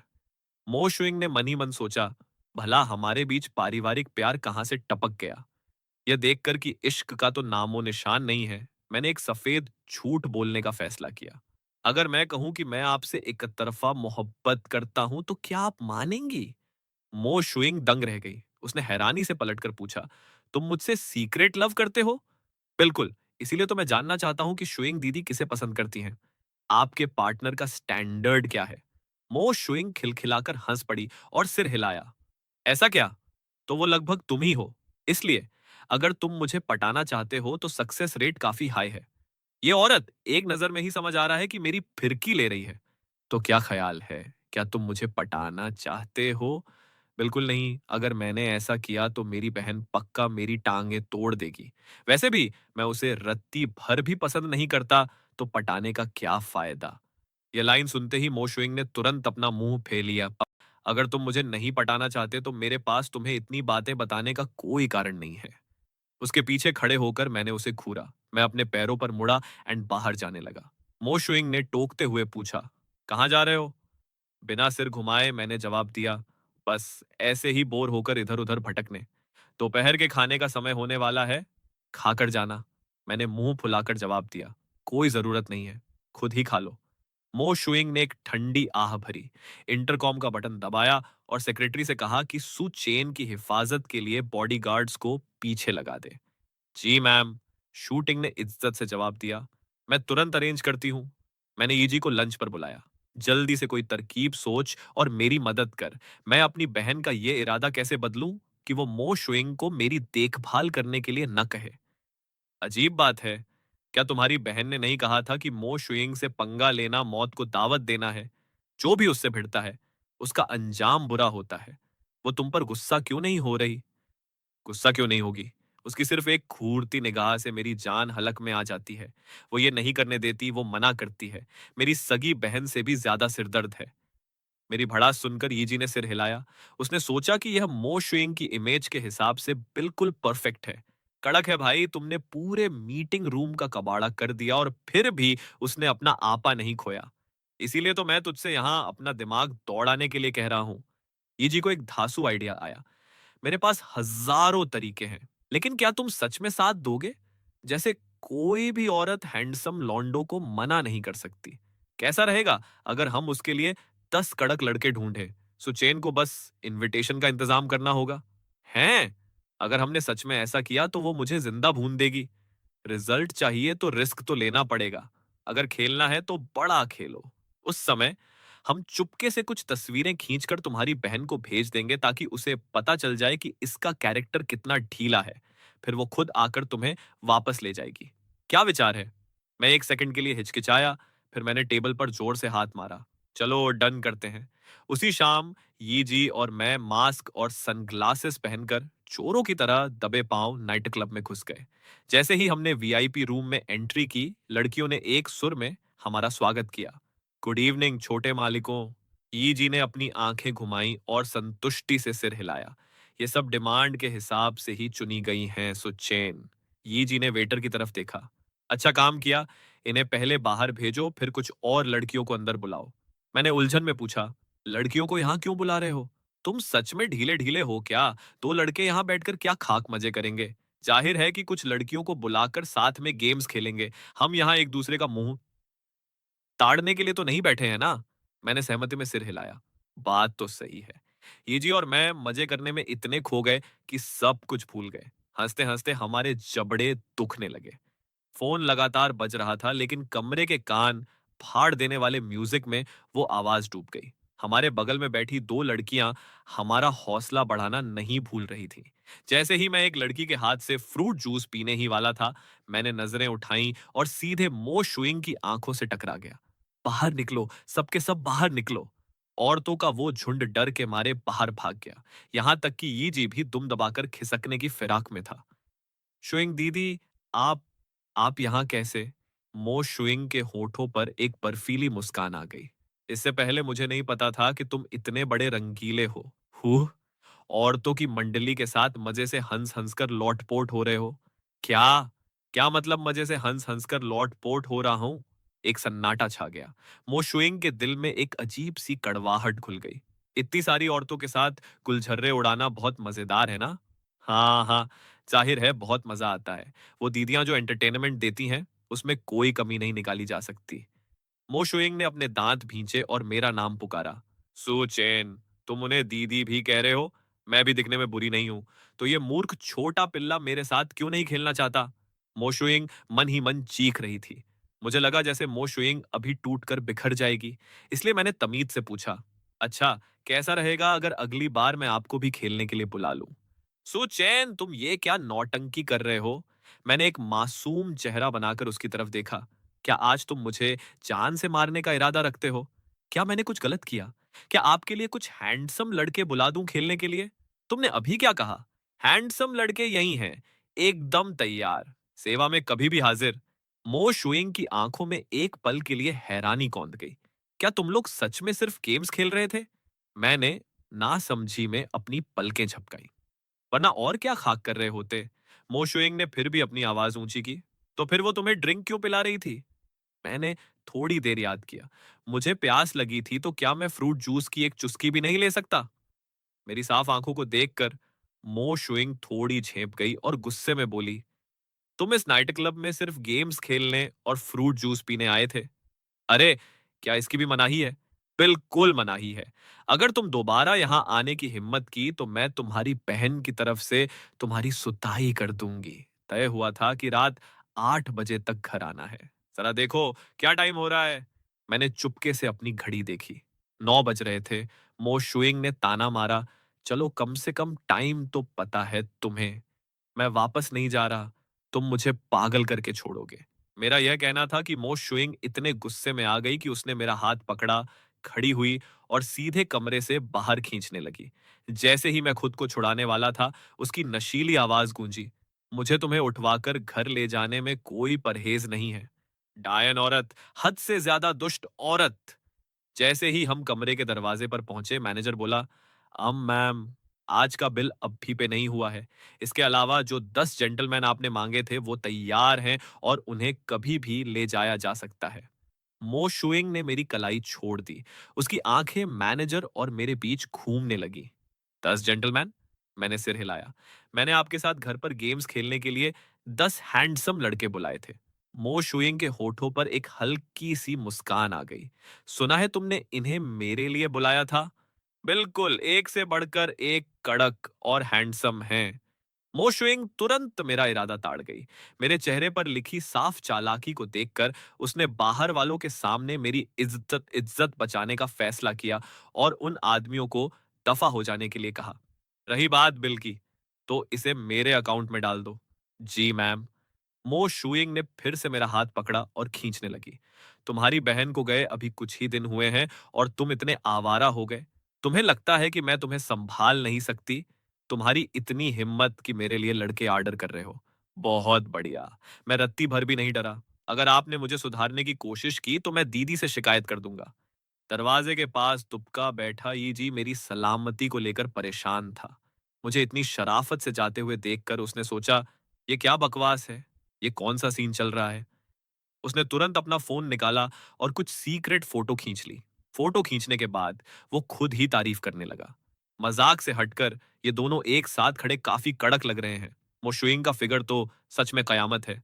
मैं मोशुइंग के पीछे पीछे उसकी मेबैक कार में बैठ गया। मोशुइंग बोली, घर नहीं जाना चाहते? चलो तुम्हारी बहन को फोन लगाती हूँ। कार के दरवाजे लॉक हो गए और उसने सुयू को कॉल करने के लिए फोन निकाला। तुम्हारा भाई घर आने से मना कर रहा है और उसने यहाँ लड़कियों की मंडली जमा कर रखी थी। फोन की दूसरी तरफ एक सेकंड के लिए सन्नाटा छा गया और फिर डांट की बौछार शुरू हो गई। मैंने अपने कान बंद कर लिए जैसे मुझे कुछ सुनाई ही ना दे रहा हो। मो शुइंग जानबूझकर फोन मेरे कान के पास ले आई। मैंने अपनी आंखें बड़ी की और उस औरत को बुरी तरह घूरा। बहादुरी दिखाते हुए फोन झपट लिया और कॉल काट दी। इतने बड़े हो गए और अभी भी चुगलियां करती हो। आपको पता है ना मुझे पीठ पीछे वार करने वाले और चुगलखोरों से कितनी नफरत है। अरे, आप मेरे गाल क्यों खींच रही हैं? इतना सब होने के बाद भी ये गुस्सा नहीं होती? तुमने ही तो पहले अपनी बहन को शिकायत करने के लिए फोन किया था, समझे? चार आंखें आपस में टकराईं। मुझे थोड़ी शर्मिंदगी महसूस हुई और मैंने अपना मुंह फेर लिया, इस औरत से थोड़ी दूरी बनाने के लिए। इतनी देर तक घर ना आने के जुर्म में क्या तुम सजा भुगतने के लिए तैयार हो? मैंने अविश्वास से उसकी तरफ देखा। क्या आप सच में मुझे सजा देने वाली हैं? मो शुइंग शातिर तरीके से मुस्कुराई। अगर तुम्हें क्लबों में जाकर औरतों के साथ खेलना इतना पसंद है, तो मैं तुम्हें सजा देती हूँ कि घर चलो और मेरे साथ खेलो। मेरा गुस्से से लाल चेहरा देखकर उसने सीधे आगे बढ़कर मेरी कमर को अपनी बाहों में भर लिया। हे मेरे साथ बदतमीजी मत करो। मैं तो करूंगी। उखाड़ लो जो उखाड़ना है। मैंने उस औरत की तरफ देखा जिसने मुझे पकड़ रखा था और अपना पैंतरा बदलने का फैसला किया। एक रो उतरा हुआ चेहरा बनाकर बोला, शोइंग दीदी, बचपन से लेकर आज तक मुझे कभी सजा नहीं मिली। क्या आप मुझे माफ नहीं कर सकती प्लीज? तो अब से तुम्हें सीधे मेरी हर बात माननी होगी और मैं तुम्हें कभी सजा नहीं दूंगी। मैंने तुरंत अपना सिर हिलाया, शराफत से हामी भरते हुए बोला, मैं मानूंगा। शुइंग दीदी, आपको अपनी जुबान पर कायम रहना होगा, ठीक है? ठीक है। ये एक शब्द उसने इतने मीठे और नशीले अंदाज में कहा कि मेरे दिल की धड़कन एक सेकंड के लिए रुक गई। ऐसा लगा जैसे कार का माहौल थोड़ा रोमांटिक हो गया है। शुइंग दीदी, क्या आप पहले मुझे छोड़ सकती हैं?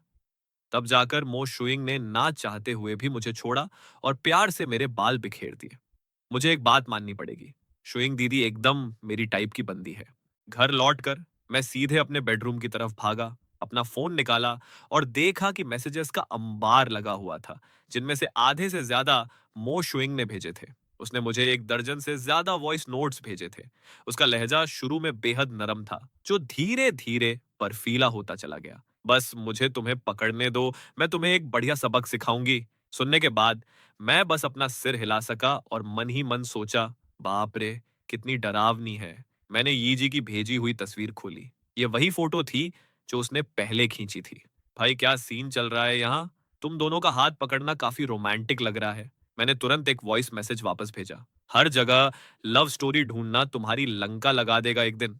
जैसा तुम सोच रहे हो वैसा बिल्कुल नहीं है। वो तो ऐसी लग रही थी जैसे मुझे जिंदा चबा जाएगी। दूसरी तरफ से तुरंत कॉल आ गई। क्या सीन है? क्या सीन होगा? कोई सीन नहीं है। मुझे पक्का लगता है कि बड़ी मालकिन मो शुइंग के दिल में तुम्हारे लिए फीलिंग्स हैं। क्या तुमने कभी उसे किसी और मर्द के बगल में चलते देखा है? ऊपर से उसने तुम्हारा हाथ पकड़ा। गजब है।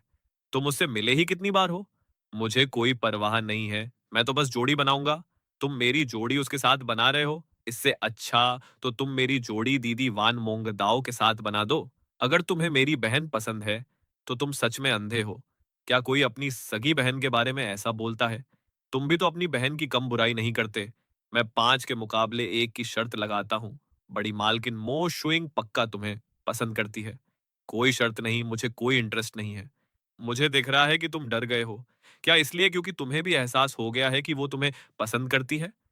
आजकल के लोग भी बड़े अजीब हैं। हमेशा उल्टी-सीधी जोड़ियां बनाने के शौकीन होते हैं। सच में समझ से बाहर है। बहुत जल्द फोन फिर से बजा। मैंने ना चाहते हुए भी उठाया। रिसीवर से यी जी की एक्साइटेड आवाज आई। हेलो सुचैन, चलो एक मसेराती कार की शर्त लगाते हैं। क्या ख्याल है? क्या तुम पागल हो गए हो? सपने देखना तुम्हारे लिए ज्यादा आसान होगा। ये सिर्फ 10 मिलियन युआन से ऊपर की बात है। शर्त लगानी है या नहीं? कोई खुद हमारे दरवाजे पर पैसे देने आ रहा है। सिर्फ एक बेवकूफ ही इसे छोड़ेगा।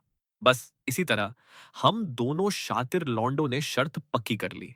मैं अभी नहाकर बिस्तर पर चढ़ा ही था कि दरवाजे पर दस्तक हुई। मो शुइंग को दरवाजा खोलकर अंदर आते देख जब मुझे पता चला कि आने वाली आंटी लियू नहीं है, तो मैं एक पल के लिए सन्न रह गया। शुइंग दीदी, क्या कोई बात है? आज ब्रांड ने मुझे गिफ्ट के तौर पर एक मेंस वॉच भेजी है। इसे अपने पास रखना मेरे लिए बेकार ही है। मैं इसे तुम्हारे पहनने के लिए ले आई। थैंक यू शुइंग दीदी। ये देखकर कि वो कुछ बोल नहीं रही है और बस मुझे घूर रही है, अचानक मेरे दिमाग की बत्ती जली तो मैंने पूछा, शुइंग दीदी, क्या आप मुझे पसंद करती हैं? पसंद का मतलब भाई बहन वाला प्यार नहीं, बल्कि एक मर्द और औरत वाला प्यार। अचानक ऐसा क्यों पूछ रहे हो? मैंने यी जी के साथ एक शर्त लगाई है। उसका दावा है कि आप मुझे पसंद करती हैं, लेकिन मुझे याद है कि मो शुइंग का पहले से ही कोई पसंदीदा शख्स है। वो लड़का यी जी सच में काफी तेज नजरों वाला है। तुम दोनों ने शर्त के लिए मेरा इस्तेमाल किया, तो दांव पर क्या लगा है? एक लेटेस्ट मॉडल मसेराती कार। यी जी ने कहा कि इसकी कीमत 10 मिलियन युआन से ज्यादा है। हे अपने गैराज में खड़ी ब्रांड न्यू सुपर कार के बारे में सोचकर ही मेरा दिल बाग बाग हो रहा था। मोशुइंग ने मन ही मन सोचा, ये दोनों तो बहुत बड़ा खेल रहे हैं। मुझे तुरंत एक आइडिया लाया। शुइंग दीदी, मेरा फोन लीजिए और यी जी को एक वॉइस नोट भेज दीजिए। उसके बाद हम शर्त के पैसे आधे आधे बांट लेंगे। क्या बोलती हो? मेरे पास पैसों की कोई कमी नहीं है। ओह, तो फिर 3 और 7 का रेशियो? उसने मुझे चिढ़कर देखा। किसे चाहिए 3 और 7 का रेशियो? मुझे डर है कि मुझे खुद और 10 मिलियन युआन लगाने पड़ जाएंगे। छोड़ो इसे। मुझे दूसरे मर्दों को वॉइस मैसेज भेजना पसंद नहीं है। ये औरत इतनी अनकोऑपरेटिव क्यों है भाई? वो 10 मिलियन युआन है, 1,000 रुपए नहीं। किस बात का एटीट्यूड दिखा रही है? और दावा कर रही है कि दूसरे मर्दों को वॉइस चैट नहीं भेजती। साफ बात है, अभी कुछ घंटे पहले उसने मुझे वॉइस मैसेजेस की पूरी झड़ी लगा दी थी। मेरी बहन 10 मिलियन कमा सकती है, लेकिन ये किसी और के 10 मिलियन है। फिर भी आप भाव खा रही हैं। इसे कहते हैं दोगलापन। ठीक है मेरे अच्छे सुचेन, मुझे बताओ तुम्हारा बैंक कार्ड किस बैंक का है? मैंने शराफत से अपना सिर घुमाया। मेरे गाल को एक गर्म एहसास छूकर गुजरा एंड मेरा दिमाग तुरंत ब्लैंक हो गया। मो शुइंग ने धीरे से मेरा फोन लिया। क्या तुम आधा आधा नहीं बांटना चाहते थे? मैं तुम्हें पैसे ट्रांसफर कर देती हूँ। मेरा सिर चकरा गया जब मेरे फोन पर एक नोटिफिकेशन मैसेज आया। अकाउंट में 5,20,000 युआन आ चुके थे। वो तो मेरी सगी बहन से भी ज्यादा दरिया दिल निकली। अरे नहीं, इस बार मैं उसके पैसे लेकर खुद ही अपने जाल में फंस गया हूँ। मेरा सारा कॉन्फिडेंस हवा हो गया। आपने इतने सारे पैसे क्यों ट्रांसफर किए? मोशुइंग ने फोन नीचे रखा। पैसे मायने नहीं रखते। सो चेन का खुश रहना सबसे जरूरी है। शुइंग दीदी, काफी देर हो गई है, आप भी जल्दी जाकर आराम कीजिए। मोशुइंग ने अपनी आंखों को नीचे झुकाया ताकि अपने दिल का प्यार छिपा सके। ठीक है, तो गुड नाइट सुचैन। मैंने उस औरत की पतली पीठ को जाते हुए देखा जैसे कुछ सोच रहा हूं। जब कुछ समझ नहीं आया तो मैंने झंझट छोड़ा एंड यी जी को एक मैसेज भेजा, उसे कल बाहर खेलने के लिए इनवाइट करते हुए। अगले दिन मो शुइंग बेहद खुशमिजाज मूड में काम पर गई। शूटिंग चुपके से समझ गई कि बॉस ने छोटे मालिक सुचेन के साथ कुछ नया प्रोग्रेस कर लिया है। मो शुइंग के इस सूखे पेड़ में बाहर आने की खबर आग की तरह शेन युएजियाओ के कानों तक पहुंची एंड उसने तुरंत अपने सहेलियों के ग्रुप में मैसेज किया एंड बहनों को हर कीमत पर इसका गवाह बनने के लिए बुलाया। उसने मो शुइंग को टेक्स्ट किया, वो स्टोन जिस पर छोटे मालिक की नजर थी पिछली बार, मैंने उसे खरीद लिया है। आज रात मेरी पार्टी में आओ। नहीं आ रही? किसी के हाथ वो स्टोन यहां भिजवा दो। क्यों नहीं आ रही? ऐसा कीमती स्टोन मेरी किसी बाहरी पर भरोसा करने की हिम्मत नहीं होगी। सारा मजा ही किरकिरा हो जाएगा। शेन युएजियाओ ने मैसेज पढ़ा एंड हंस पड़ी।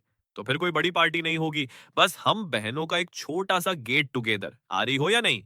अगर नहीं आई तो मैं इस स्टोन को कुत्तों के आगे फेंक दूंगी। पास बैठी गुवानी इशारा समझ गई एंड उसने एक वीडियो रिकॉर्ड करने के लिए अपना फोन निकाला। अगले ही सेकंड क्लब के कमरे का दरवाजा झटके से खुला। शेन युएजियाओ चौंक गई। उसके हाथ का स्टोन सीधे कुत्ते के मुंह खा में गिरने ही वाला था।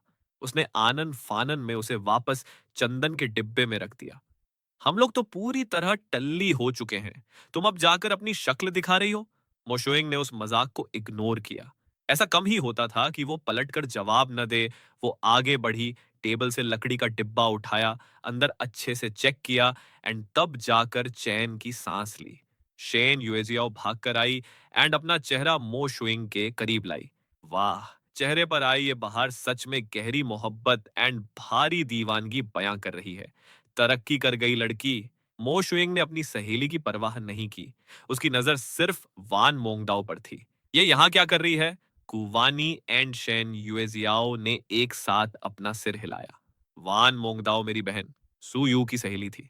नॉर्मली वो उनकी महफिलों में कभी शामिल नहीं होती थी। इस समय फू किंगयान बोली, वो मेरे पीछे पीछे आई है, कह रही थी कि उसे तुमसे कुछ जरूरी बात करनी है।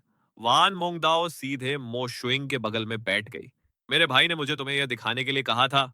मो शुइंग ने फोन की स्क्रीन पर देखा। ये एक वीडियो क्लिप थी जिसमें मैं एक सुपरकार से नीचे उतर रहा था एंड तुरंत कई लड़कियों ने मुझे घेर कर मेरा कांटेक्ट नंबर मांगना शुरू कर दिया था। मो शुइंग की त्योरियां थोड़ी चढ़ गईं। ये लड़कियां सच में आंखों में खटक रही हैं। मेरा मन करता है कि मैं इस मूर्ख छोटे पिल्ले को छुपा कर रख दूं। वान मोंगदाओ जवाब जानने के लिए बेताब थी। मेरा भाई एंड ये जी शर्त लगा रहे हैं। आखिरी बार पूछ रही हूं, तुम सू चेन को पसंद करती हो या नहीं? वो 10 मिलियन युआन से ज्यादा की शर्त है, कोई छोटी मोटी रकम नहीं है। यह सुनकर बगल में बैठी तीनों लड़कियां अपनी हंसी नहीं रोक पाई। मोशुएंग ने अपने होठों को सिकोड़ा। तुम सिर्फ यही पूछने आई थी? बिल्कुल, वरना मैं बिना वजह क्यों आती? एग्जिट लेफ्ट साइड में है, बेरहम औरत। वान मोंगदाओ खड़ी हुई, फू किंगयान के कान के पास झुककर फुसफुसाई। शॉर्ट में बताओ, क्या वो उसे पसंद करती है या नहीं? फू किंगयान ने अपने कंधे उचकाए। तुम्हें क्या लगता है?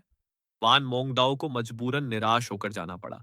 जो भी हो, मेरा वो छोटा भाई फिर से कहेगा कि मैं एक बेकार बहन हूं। जैसे ही वान मोंगदाओ गई, बाकियों ने मोको शुइंग को चिढ़ाना जारी रखा।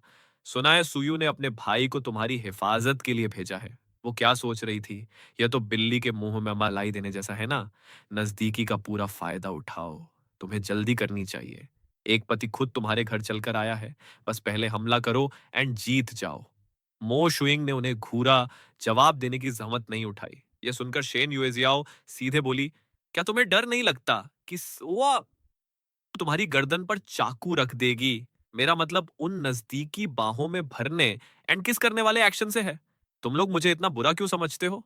एंड इस तरह वो मंडली मजे से गप्पे लड़ाने लगी। मो शुइंग को उकसाने के पैंतरे बताने लगी कि सुयू के विदेश में होने का फायदा उठाए एंड उसके भाई को तुरंत उड़ा ले जाए। घर लौटकर मेरे फोन पर एक अनजान नंबर से कॉल आई। मुझे नहीं पता था कि कौन है, इसलिए मैंने नहीं उठाया। एक पल बाद फोन फिर से बजा। मैंने उलझन भरे चेहरे के साथ फोन उठाया। इससे पहले कि मैं कुछ बोल पाता, एक लड़की की आवाज गूंजी। क्या ये छोटे मालिक सुचैन है? मैं मो शुइंग की दोस्त बोल रही हूँ। शुइंग पूरी तरह टल्ली हो चुकी है, क्या आप उसे लेने आ सकते हैं? मैं एड्रेस भेज रही हूँ। इतना कहकर शेन युएजियाओ ने झटके से फोन काट दिया। क्लब में गुवानी ने शेन युएजियाओ के इस ड्रामे पर अपना सिर हिलाया। तुम सच में कार्टून हो, शेन युएजियाओ। सु चेन तो शुइंग को पसंद भी नहीं करता, वो भला क्यों आएगा? यह सुनकर मो शुइंग ने शराब का एक बड़ा घूंट भरा, अपने दिल की निराशा को छिपाते हुए। शेन युएजियाओ ने गुवानी को कोहनी मारी। अगर पता ना हो तो कम बोला करो। 10 मिनट बाद फैमिली ड्राइवर का फोन आया। मैम, मैं आपको पिक करने के लिए क्लब के रास्ते में हूँ। देखा, मैंने कहा था ना, पक्का कोई जबरदस्त सीन होने वाला है। अगला काम जो तुम्हें करना है वो है खुद आगे बढ़कर अटैक करना। जल्दी या देर से वो तुम्हारे पल्लू के नीचे आ ही जाएगा। मो शुइंग ने खुद का ब्रेन वॉश करना शुरू कर दिया। बात तो सही है, वो मूर्ख पिल्ला मुझे पिक करने के लिए इतनी दूर आने को तैयार हो गया। पक्का उसके दिल में भी मेरे लिए फीलिंग्स होंगी। मैं ना चाहते हुए भी क्लब के गेट के सामने कार से नीचे उतरा। आखिरकार वो मेरी देखभाल कर रही है या मैं उसकी गुलामी कर रहा हूं? कसम से यार, अभी अभी उसके पैसे लिए हैं तो मैं अपना मुंह नहीं मोड़ सकता। इसीलिए कहते हैं कि एहसान तले दबा मुंह हमेशा बंद रहता है। एड्रेस के हिसाब से कमरा ढूंढकर मैंने दरवाजा खोला। कमरे में लड़कियों की मंडली को शराब पीते देखकर मैं हैरान रह गया। सबने एक साथ मेरी तरफ देखा। मैं तेजी से मोश शुइंग की तरफ बढ़ा। मेरी नजरें टेबल पर पड़ी, विस्की की खाली बोतलों पर गईं। शुइंग दीदी, आपने इतनी ज्यादा क्यों पी ली? शेन युएजियाओ फू किंगियान के कान के पास झुकी एंड मेरी नकल उतारते हुए बोली, शुइंग दीदी।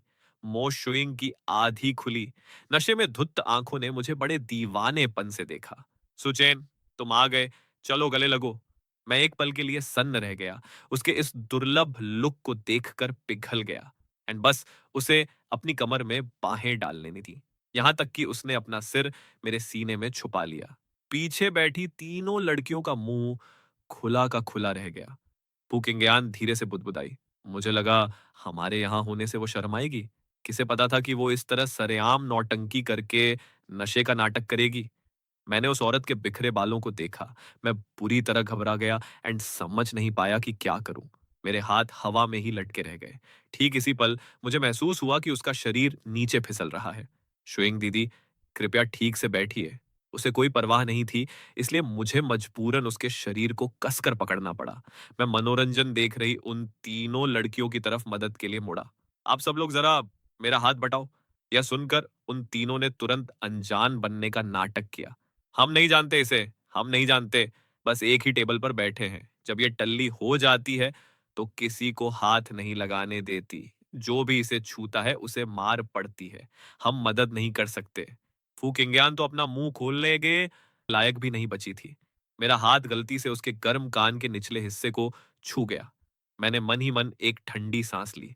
शुइंग दीदी ने न जाने कैसे कैसे नमूने दोस्त बना रखे हैं। हे भगवान! मोशुइंग ने मेरे साथ चिपकने का नाटक किया जैसे वो कंफर्टेबल न हो। उसका हाथ मेरी कमर के पीछे था। वो तीनों इशारे समझ गई एंड एक साथ खड़ी हो गई, सिचुएशन को भांपते हुए। आह, हमें अभी कुछ काम है, हम चल रहे हैं। हम शुइंग को तुम्हारे हवाले छोड़ते हैं। All the best, bye. अरे आप सब लोग मत जाओ। मैं उन तीनों को दुम दबाकर भागते हुए देखकर अवाक रह गया। कमरे का दरवाजा बेरहमी से बंद कर दिया गया। मैंने अपनी कमर में मुंह छुपाए बैठी उस औरत की तरफ नीचे देखा। शुइंग दीदी, होश में आओ। उसकी कोई प्रतिक्रिया नहीं थी। कोई और रास्ता न देखकर मुझे उसे ऊपर उठाना पड़ा एंड उससे कहा कि मेरी गर्दन को अच्छे से पकड़ ले। उसका सिर मेरे कंधे पर टिका था। मुझे साफ तौर पर उसकी सांसों से शराब की हल्की महक आ रही थी। मुझे लगा जैसे मैं भी टल्ली होने वाला हूं। थत्त तेरे की! मुझे महसूस हुआ कि मेरा चेहरा गर्म होने लगा है। मैंने बिना सोचे समझे उसे गोद में उठा लिया एंड राहत की सांस ली। शुक्र है, मैं रोज कसरत करता हूं, इसलिए मैं उसे उठा सका। मो शुइंग की बाहें जो मेरी गर्दन के चारों तरफ थीं, उनकी पकड़ और मजबूत हो गई। हालांकि उसने अपनी एक छुपी हुई मुस्कान को दबाए रखा। मैं उसे इसी तरह क्लब से बाहर ले आया। बाहर इंतजार कर रहा ड्राइवर मदद के लिए दौड़ने ही वाला था, लेकिन तुरंत उसे अपनी बॉस की जानलेवा घूरती हुई निगाह का सामना करना पड़ा। वो वहीं का वहीं जम गया। एक ही झटके में पीछे मुड़ा एंड पागलों की तरह कार का दरवाजा खोल दिया। मैंने मोशुइंग को कार के अंदर बिठाया एंड बुदबुदाया, मैंने आज तक अपनी सगी बहन को भी इस तरह गोद में नहीं उठाया। कार का दरवाजा जोर से बंद हुआ। अगर मैं अब यहां से नहीं खिसका तो कब खिसकूंगा? जैसे ही मैं उसके हाथों को अपनी गर्दन से हटाकर भागने ही वाला था, मेरे बगल में बैठी औरत ने झटके से अपनी आंखें खोल दी। उसकी आवाज बेहद नरम थी। कहाँ जा रहे हो? अचानक शर्माने लगे क्या? हुँ, अरे मुझे भूख लगी है। कुछ खाना खरीदने जा रहा हूँ। शुइंग दीदी, हाथ छोड़िए। मो शुइंग ने कसकर अपनी आंखें बंद कर ली एंड मैंने उसके लाल चेहरे की तरफ देखा। मैं पूरी तरह उलझन में था जब अचानक दरवाजे पर दस्तक हुई। मैंने तुरंत उस इंसान को अंदर आने के लिए कहा। आंटी लियू नींबू पानी का कटोरा लेकर अंदर आई। हम दोनों की हालत देखकर वो तुरंत पीछे मुड़ गई। आंटी लियू मत जाइए, प्लीज आकर मेरी मदद कीजिए। आवाज सुनकर आंटी लियू को मजबूरी में नींबू पानी टेबल पर रखना पड़ा। छोटे मालिक सुचेन, तो फिर कृपया आप खुद ही बड़ी मालकिन को यह नींबू पानी पिलाने का कष्ट करें। आंटी लियू मत जाइए, पहले अपनी बड़ी मालकिन से कहिए कि अपने हाथ तो हटाएं। आंटी लियू हिचकिचा रही थी। जब उन्होंने देखा कि मो शुइंग ने अपनी आंखें थोड़ी खोली एंड उन्हें आंख मारी, वो तुरंत समझ गईं कि वो नशे का नाटक कर रही है। छोटे मालिक सुचेन, आपको हमारी बड़ी मालकिन के लुक्स कैसे लगते हैं? मैं इस अचानक आए सवाल पर थोड़ा सन्न रह गया। वो बहुत खूबसूरत हैं। मुझे भी लगता है कि हमारी बड़ी मालकिन बेहद खूबसूरत हैं। ज़रा ये नाक देखो, ज़रा ये छोटा-सा मुँह देखो। क्या आपका दिल नहीं पिघला? क्या आपके मन में कोई ख़्याल नहीं आता? उसकी नज़र का पीछा करते हुए मैंने अपने नीचे लेटी मो शुइंग की तरफ देखा एंड ज़ोर से थूक गटका। मेरी कुछ भी सोचने की हिम्मत नहीं है।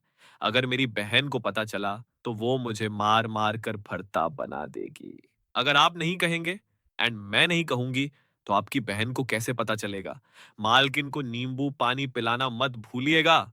ये कहकर वो तुरंत चली गई एंड समझदारी से कमरे का दरवाजा पीछे से बंद कर दिया। जैसी मालकिन वैसी नौकरानी, दोनों में से कोई भी नॉर्मल नहीं है। मैं शरारत से मुस्कुराया, उस औरत के कंधे को उंगली से दबाया। मो शुइंग, अगर तुमने मुझे नहीं छोड़ा तो मैं तुम्हारे साथ बदतमीजी कर दूंगा। मो शुइंग बिल्कुल शांत लेटी रही। उसे एक सेकंड के लिए भी भरोसा नहीं था कि यह मूर्ख छोटा पिल्ला उसके साथ कोई चालाकी करने की हिम्मत करेगा। लेकिन अगर उसने सच में ऐसा किया, तो उसे कोई परहेज भी नहीं था। मो शुइंग को बिना हिले डुले लेटे देखकर मुझे सिरदर्द होने लगा। अब मुझे क्या करना चाहिए? मुझे इस मामले का कोई तजुर्बा भी नहीं है। शायद मुझे दीदी को फोन करके पूछना चाहिए। जैसे ही मैंने अपना फोन निकालने के लिए हाथ बढ़ाया, मेरी बाहों में लेटी औरत बुदबुदाई कि बहुत गर्मी लग रही है। अपनी पकड़ ढीली की एंड अपने कपड़े उतारने की कोशिश करने लगी। घबराहट में मैंने पागलों की तरह कंबल खींचकर उसे ढका एंड उसके बेकाबू होते हाथों को कसकर पकड़ लिया। शुइंग दीदी, नौटंकी मत कीजिए। मैं आपके लिए नींबू पानी ला रहा हूँ। पता नहीं उसने मेरी बात सुनी या क्या। वो एक शरीफ बच्ची की तरह शांति से लेट गई। यह सीधा साधा बर्ताव उसके रोज के बर्ताव से बिल्कुल अलग था। मैंने टेबल से नींबू पानी का कटोरा उठाया एंड चेक किया। यह अब ज्यादा गर्म नहीं था। एक चम्मच भरकर मैं उसके मुंह के पास ले गया। आह! मोशुइंग के लाल होठ थोड़े से खुले।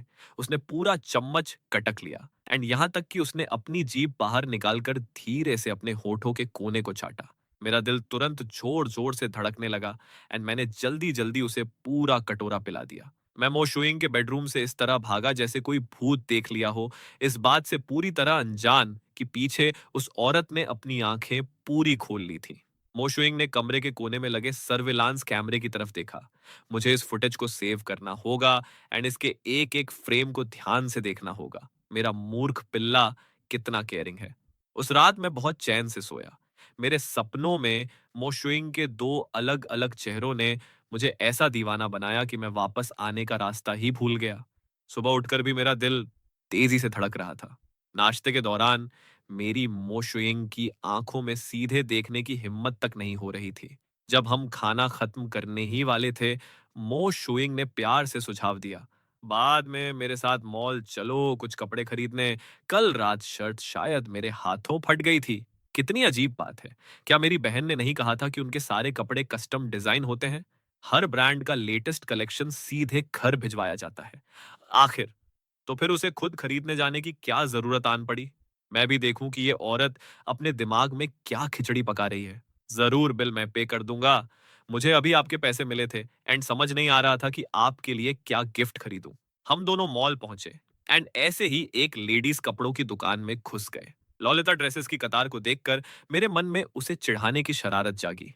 एक हल्की फुल्की ड्रेस उठाकर मैंने उसका हाथ पकड़ा। शुइंग दीदी, आप इसमें पक्का कयामत लगेंगी। क्यों ना आप इसे ट्राई करें? मो शुइंग ने उस ड्रेस की तरफ देखा जिसे उसने आज तक कभी हाथ भी नहीं लगाया था। सच में? सुचैन मुझे यह पहने हुए देखना चाहता है? बिल्कुल। अगर शुइंग दीदी इसे पहनेंगी तो नजारा देखने लायक होगा।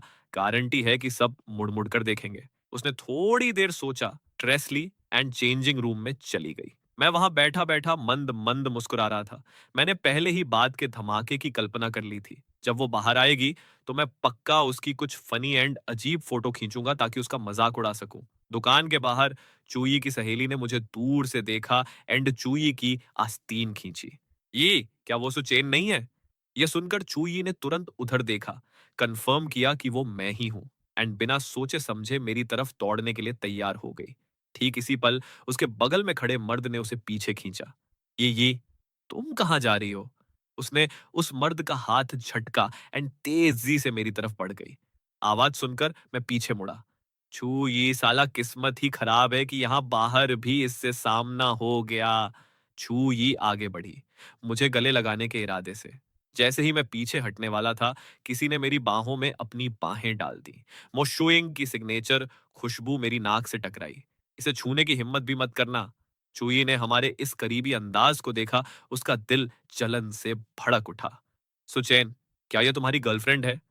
हम इतने समय से एक दूसरे को जानते हैं एंड फिर भी कपल नहीं बन पाए, एंड सिर्फ कुछ ही दिनों में तुम्हें नया प्यार मिल गया। तुम्हें इससे क्या मतलब? सुचैन, उस दिन की बात सच में एक गलत फहमी थी। मैं सच में तुम्हें पसंद करती हूँ। मैंने उस दिन अपनी आंखों से देखा था। सच में घिनौना था। चूई ने यह सुनकर अपनी नजरें नीची कर ली। सुचैन, हम एक दूसरे को इतने समय से जानते हैं। तुम्हें पता होना चाहिए कि मैं कैसी इंसान हूं, है ना? मैं कभी किसी के साथ फालतू फ्लर्ट नहीं करती। उस समय मुझे सच में लगा कि वो शख्स तुम ही थे। इस मोड़ पर चूई के साथ आया मर्द आगे बढ़ा एंड उसके बगल में खड़ा हो गया। ये मेरा कजिन है, नान चेंगफेंग। तुम्हारे पास भाइयों की काफी लंबी लिस्ट है ना? सू चेन, हमारा उस तरह का कोई रिश्ता नहीं है। तुम्हें मुझे सफाई देने की कोई जरूरत नहीं है। मेरा इससे कोई लेना देना नहीं है। क्या तुम्हें दिख नहीं रहा कि मेरे बगल में पहले से ही कोई है? अब से हम एक दूसरे के लिए सिर्फ अजनबी हैं। सुचैन, मैंने 3 महीने तक तुम्हारे पीछे चक्कर काटे एंड तुमने मुंह खोलने तक की जहमत नहीं उठाई। एंड सिर्फ कुछ ही दिनों में कोई और तुम्हें बाहों में भरकर सरेआम सड़कों पर टहल रहा है। हम सिर्फ गले नहीं मिलते, मुशुइंग बोली। हम तो किस भी करते हैं। तो क्या हुआ? ये छोटे मालिक जिसकी मर्जी उसके साथ रहें, जिसे चाहे गले लगाएं एंड जिसे चाहे किस करें। मोशुइंग ने अपना हाथ उठाकर उस जगह को छुआ जहां उसने अभी किस किया था, जैसे मेरी गर्माहट अभी भी वहीं थमी हो। चुई ने गुस्से में अपने कपड़े कसकर भींचे। साफ तौर पर इस हरकत से वो पागल हो रही थी। चुई के चेहरे के एक्सप्रेशंस एंड हरकतों को देखकर मुझे अंदर से बड़ा सुकून मिला। आखिरकार बदला पूरा हो गया था। मैंने बड़े घमंड से उसकी तरफ देखा। अगले ही सेकंड मेरा हाथ पकड़ा गया एंड मेरा शरीर घूम गया। सीधे मेरी नजरों के सामने उस औरत की कातिलाना मुस्कान आ गई। मो शुइंग ने धीरे से मेरा हाथ दबाया। सुचैन, तुमने पिछली बार गलत जगह किस किया था। इतना कहकर उसने अपने होठ मेरे होठों पर टिका दिए। मेरा पूरा शरीर सुन्न हो गया। मेरी आंखें फटी की फटी उसे देखती रह गईं। वो किस एक पल का था, जैसे पानी को छूकर चिड़िया उड़ जाए। उसने मेरी बाहों में बाहें डाली। उसकी आंखों ने छुई की तरफ ठंडी नजर से देखा। अपनी औकात भूल रही हो क्या? यहां से दफा नहीं होगी। हम तुम्हें अपनी शादी में नहीं बुलाएंगे। चूई का दिल चकनाचूर हो गया। बगल में खड़े नान चेंगफेंग ने चुई को पीछे खींचा। ये चलो यहां से। लोगों के प्यार के बीच में कबाब में हड्डी मत बनो। वह जगह तुरंत शांत हो गई। मोशुइंग ने मेरी तरफ ऊपर देखा। सुचैन, मैं होश में आया। सीधे उसे जोर से पीछे धकेला। मेरा पूरा वजूद एक गुस्से से लाल छोटे पिल्ले जैसा हो गया जिसके बाल खड़े हो गए हों। तुम्हारी इतनी हिम्मत कि तुमने इस छोटे मालिक को किस किया? तुम खुद को समझती क्या हो? मोशुइंग पीछे की तरफ धकेली गई, लड़खड़ाते हुए। अपने अंदर आते गुस्से को दबाते हुए उसने अपनी आंखें छोटी करके मुझे देखा। क्या होगा अगर तुमने मुझे पहले किस किया होता तो? इस छोटे मालिक का तुम्हें किस करना तुम्हारे लिए वरदान है, लेकिन तुम्हारा मुझे किस करना बिल्कुल मना है। सच में सुयु द्वारा पाला गया एक अमीर खानदान का नखरेबाज छोटा मालिक। मो शुइंग ने एक कदम आगे बढ़ाया, मेरा हाथ पकड़ा। सुचेन, आई एम सॉरी, ये मेरी गलती थी। मुझे लगा तुम मुझे किस करना चाहते थे, लेकिन भीड़ की वजह से शर्मा रहे थे, इसलिए मैंने खुद पहल कर दी। मेरा गुस्सा और बढ़ गया। वो इस छोटे मालिक का पहला किस था। हे सुचेन का पहला किस अब मेरा हो चुका है। ठीक है, मैं इसकी भरपाई कर दूंगी। जो भी तुम्हें चाहिए वो मिलेगा। बस अब गुस्सा मत हो। यह सुनते ही मेरा चेहरा एक पल में बदल गया। तो फिर चाहे जो हो जाए, आप दीदी से मेरी कोई शिकायत नहीं करेंगी, ठीक है? ठीक है, जैसा तुम कहो। मुझे यह मूर्ख छोटा पिल्ला सच में बहुत पसंद है। मो शुइंग ने धीरे से मुझे छोड़ा। सुचैन, तुम्हें यह ड्रेस कैसी लगी? इतना कहकर उसने मेरे सामने पूरा घूम कर दिखाया। मैंने उस पर एक नजर डाली, झटके से अपना हाथ अपने मुंह पर रख लिया। खूबसूरत तो बहुत थी, बस ये उसके रोज के स्टाइल से बिल्कुल मेल नहीं खाती थी। शुइंग दीदी, कैसा रहेगा अगर आप यही कपड़े पहनकर ऑफिस जाएं? ऑफिस पहनकर? मो शुइंग ने नीचे उन कपड़ों की तरफ देखा जो उसने पहन रखे थे। इसे ऑफिस पहनकर जाना शायद ज्यादा ठीक नहीं होगा, लेकिन जब मेरे पतिदेव ने कहा है तो मुझे सुनना ही पड़ेगा। तो कल मैं इसे ही पहनूंगी। शुइंग दीदी, मुझे आपकी कुछ फोटो खींचने दीजिए। यादगिरी के लिए फोटो।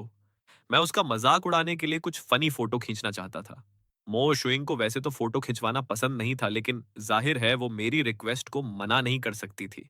कैमरे के शटर की दनादन आवाजें गूंजने लगीं, बिना कोई एंगल सेट किए। मुझे तो वैसे भी फनी पिक्चर्स ही चाहिए थी। शुइंग दीदी मुस्कुराओ, बस ऐसे ही। कुछ ही मिनटों में लगातार 50 फोटो खींच ली गई। मैंने मजाक उड़ाने वाले रिजल्ट्स का मजा लेने के लिए गैलरी खोली। रिजल्ट यह निकला कि उन धुंधली एंड हिलती हुई तस्वीरों में भी वो हर एंगल से एकदम परफेक्ट लग रही थी।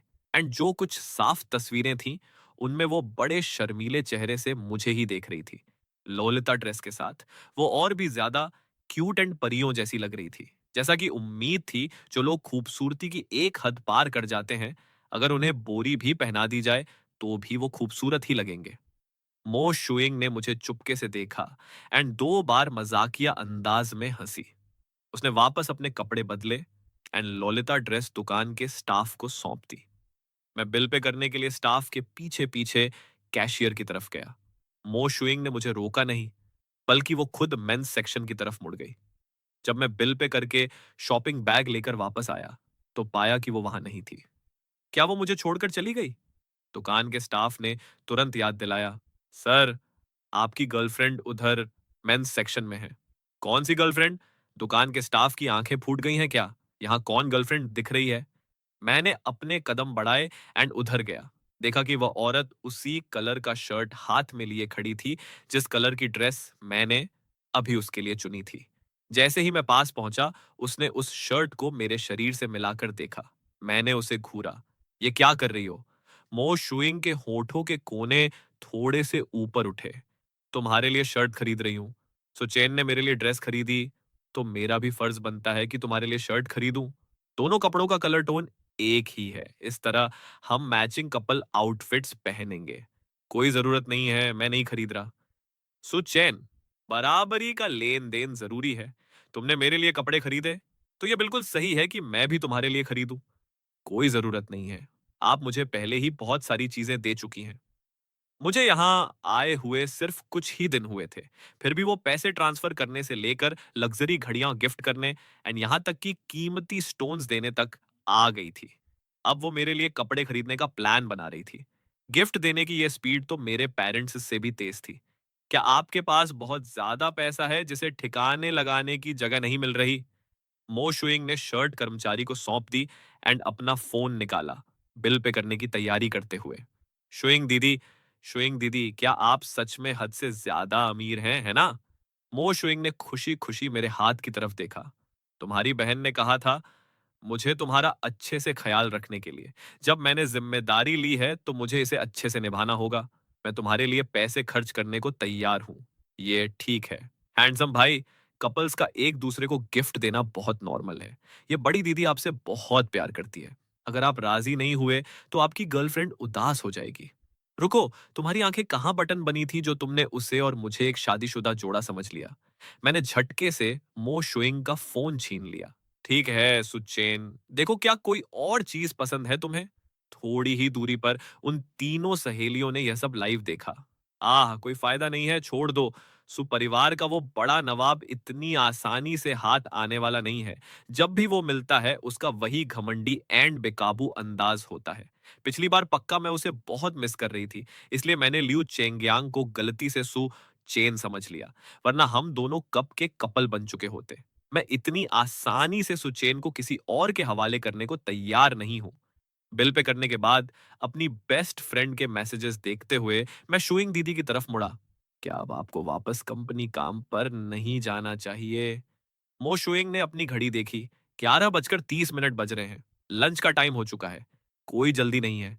मैंने पहले से ही एक रेस्टोरेंट बुक कर रखा है। आज दोपहर हम बाहर ही खाना खाएंगे। लेकिन मैंने पहले से ही एक दोस्त के साथ प्लान बना रखा है। जैसे ही मैंने अपनी बात खत्म की, मो शुइंग के होठों की मुस्कान गायब हो गई। काफी देर बाद वो बड़े उतरे हुए मन से बोली, मुझे साथ ले जाने का कोई इरादा नहीं है। मैंने तमीज से मना किया। मेन बात यह है कि आप दोनों एक दूसरे को नहीं जानते। मुझे डर है कि माहौल बहुत अजीब हो जाएगा। कोई बात नहीं, मुझे कोई परवाह नहीं है। उसकी इस ठीठ बात को सुनकर मुझे मजबूरन अपने बेस्ट फ्रेंड को बीच रास्ते में छोड़ना पड़ा एंड उसके साथ एक आलीशान वेस्टर्न रेस्टोरेंट जाना पड़ा। जैसे ही हमने लॉबी में एंट्री की, मेरी नजर कुछ जाने पहचाने चेहरों पर पड़ी। शर्म के मारे मैंने शॉपिंग बैग से अपना पूरा मुंह ढक लिया। मुझे बचाओ! क्या हुआ सुचैन? मैंने अपना सिर हिलाकर इशारा किया कि कुछ नहीं हुआ।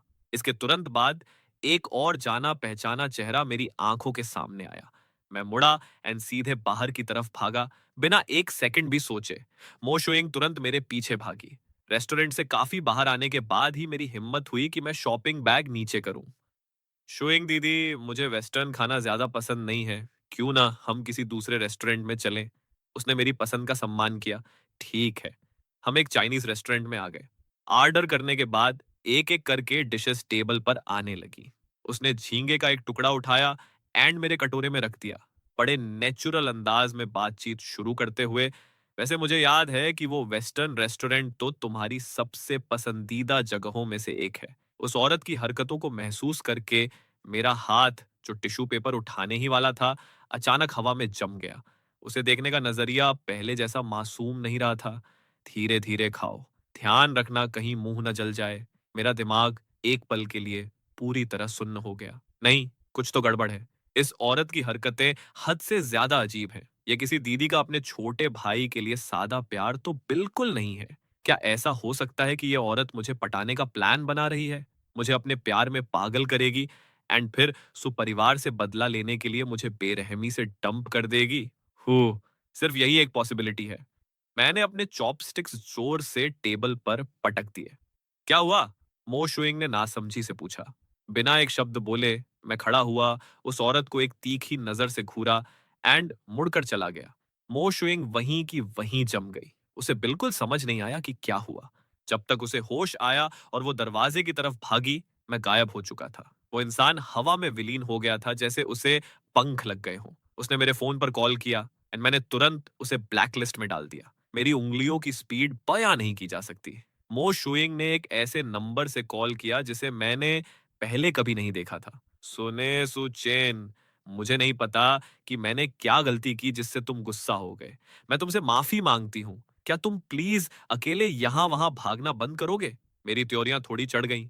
मोशुइंग की इस आवाज को क्या हुआ है? मुझे अब और नहीं खाना। घर जाने की तैयारी कर रहा हूँ, मैं कहीं इधर उधर नहीं भागा। जैसे ही मैं टैक्सी से नीचे उतरा, उस औरत की मेबैक कार मेरे ठीक बगल में ब्रेक मारकर रुकी। उसे देखकर मैंने अनजाने में बचने की कोशिश की।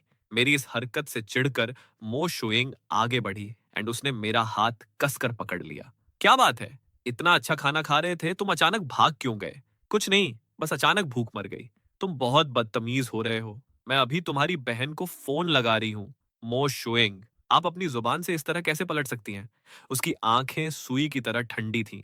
दोबारा भागने का प्लान है ना? मैं तुम्हारी रग रग से वाकिफ हूँ। सुचेन, तुम्हारी बहन घर पर नहीं है, मुझे तुम्हें काबू में रखना ही होगा। मैंने अपनी उंगली उठाई एंड सीधे उसके मुंह पर चिल्लाया। मुझे यह घर तहस नहस करने पर मजबूर मत करो, समझे? शौक से तहस नहस करो। जब समय आएगा तो हर जाने का बिल सीधे तुम्हारी बहन के ऑफिस की टेबल पर पहुंच जाएगा। मैं गुस्से के मारे आग बबूला हो रहा था, जैसे सिर से धुआं निकल रहा हो। लेकिन मो शुइंग की आंखों में मैं बस एक गुस्से में लाल छोटा पिल्ला था जिसके बाल खड़े थे। उस औरत का यह शांत रवैया देखकर मैं झेंप गया एंड गुस्से से भर गया।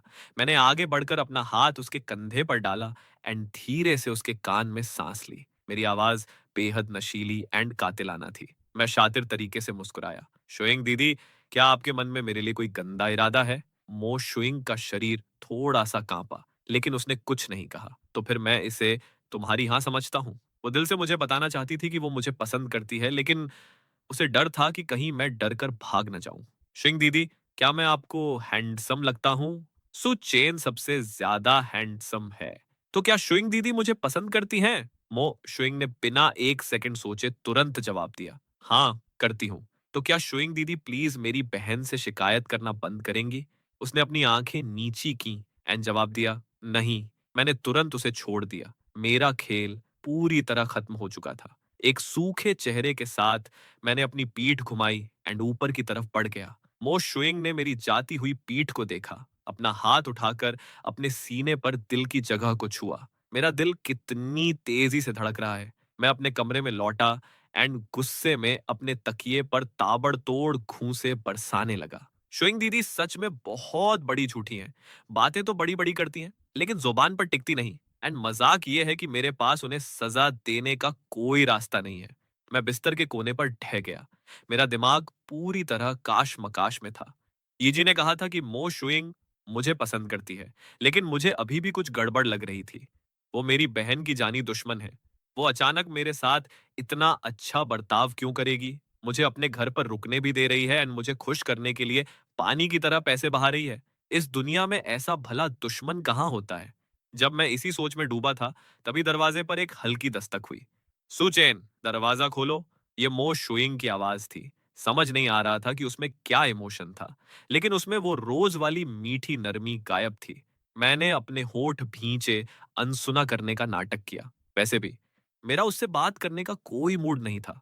किसने कहा था उसे हमेशा मेरे खिलाफ सबूत हाथ में रखने के लिए? दस्तक बंद हो गई। मुझे लगा वो चली गई। जैसे ही मैं राहत की सांस लेने वाला था, दरवाजा एक क्लिक की आवाज के साथ खुल गया। साला उसके पास मेरे कमरे की चाबी भी थी। मैंने झटके से अपना सिर उस औरत की तरफ उठाया। आप यहाँ अंदर क्या कर रही हैं? बाहर निकलिए।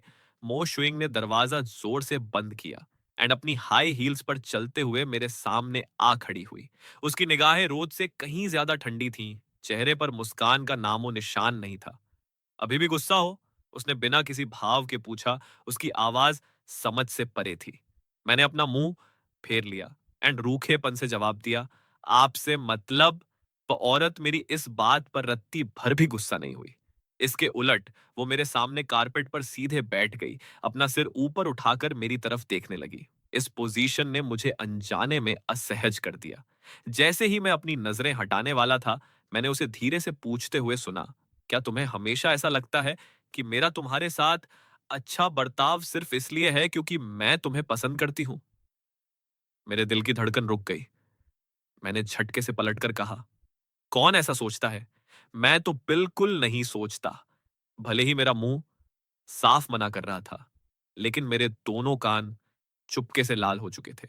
ऐसा क्या? मो शुइंग धीरे से हंसी, लेकिन उस हंसी में रत्ती भर भी नरमी नहीं थी। लेकिन मैं देख रही हूं कि तुम्हें काफी समय से मेरी इस अच्छाई की आदत हो चुकी है। यहां तक कि तुम मेरे बिना रहने के काबिल भी नहीं बचे हो। सही कहा ना? उसकी इन बातों ने सीधे मेरे दिल के सबसे छुपे हुए कोने पर वार किया। मुझे मजबूरी में इसे स्वीकार करना पड़ा। वो परिवार के घर पर बिताए इस समय के दौरान उसने मेरा बेहद बारीकी से ख्याल रखा था। मुझे उसकी टोकने की आदत हो चुकी थी, उसकी तरफदारी की आदत हो चुकी थी एंड यहां तक कि उसकी सांसों को अपने पास महसूस करने की भी आदत हो चुकी थी। फिर भी ये एक ऐसा एहसास था जिसे मैं कभी स्वीकार नहीं करना चाहता था। क्या बकवास कर रही हो? मैं यहाँ सिर्फ कुछ समय के लिए रुका हूँ। जैसे ही मेरी बहन वापस आएगी, मैं तुरंत यहाँ से बोरिया बिस्तर समेट लूंगा। मैंने अपनी गर्दन ऊंची करके बहस की, लेकिन मेरी आवाज में रत्ती भर भी दम नहीं था। मोशुएंग ने मुझे देखा। उसकी निगाहें धीरे धीरे बर्फ की तरह जम गई। सुचैन, तुम नहीं जा सकते। जिस पल तुमने मो परिवार के घर में कदम रखा था, तुम्हारे पास पीछे हटने का कोई रास्ता नहीं बचा था। मेरे दिल में अचानक एक अजीब सा खौफ पैदा हो गया। तुम्हारा क्या मतलब है? उसने तुरंत जवाब नहीं दिया, बल्कि अपना हाथ उठाया। उसकी उंगलियां धीरे से मेरे गाल को छूकर गुजरी। उसकी उंगलियां बहुत ठंडी थीं। जिस पल उन्होंने मेरी स्किन को छुआ, मेरा पूरा शरीर कांप उठा। मैं पीछे हटना चाहता था, लेकिन उसने धीरे से मेरे नीचे के जबड़े को पकड़ लिया। इतनी नजदीक से उसकी आंखों में देखते हुए मुझे पहली बार एहसास हुआ कि वो आंखें जो हमेशा एक मुस्कान के साथ चमकती थीं एंड जिनमें नरमी होती थी, असल में एक गहरी नफरत एंड पागलपन छुपाए बैठी थी, जिसे मिटाया नहीं जा सकता था। वहां प्यार का एक कतरा तक नहीं था।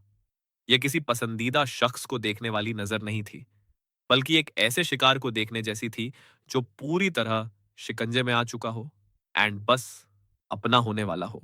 मेरा क्या मतलब है? मेरा मतलब है, मेरा तुम्हारे साथ अच्छा बर्ताव कभी इसलिए नहीं था क्योंकि मैं तुम्हें पसंद करती थी एंड प्यार का तो सवाल ही नहीं उठता। मुझे कभी भी तुम्हारी जरूरत नहीं थी। दीदी, आप ये क्या कह रही हैं? सुपरिवार पर मेरा कर्ज है, पूरे 10 साल का कर्ज। 10 साल पहले सुपरिवार ने उस चीज को तबाह कर दिया था जिसे मैं सबसे ज्यादा मानती थी। उन्होंने मुझसे एक जान छीनी थी। 10 साल पहले मेरा सब कुछ उजाड़ दिया था। एक जान? मेरी बहन ने मुझसे कभी इन चीजों का जिक्र नहीं किया। सुपरिवार की गाड़ी तो हमेशा मजे से चलती आई है। उन पर किसी की जान का कर्ज कैसे हो सकता है? मुझे बिल्कुल नहीं पता कि आप क्या बात कर रही हैं।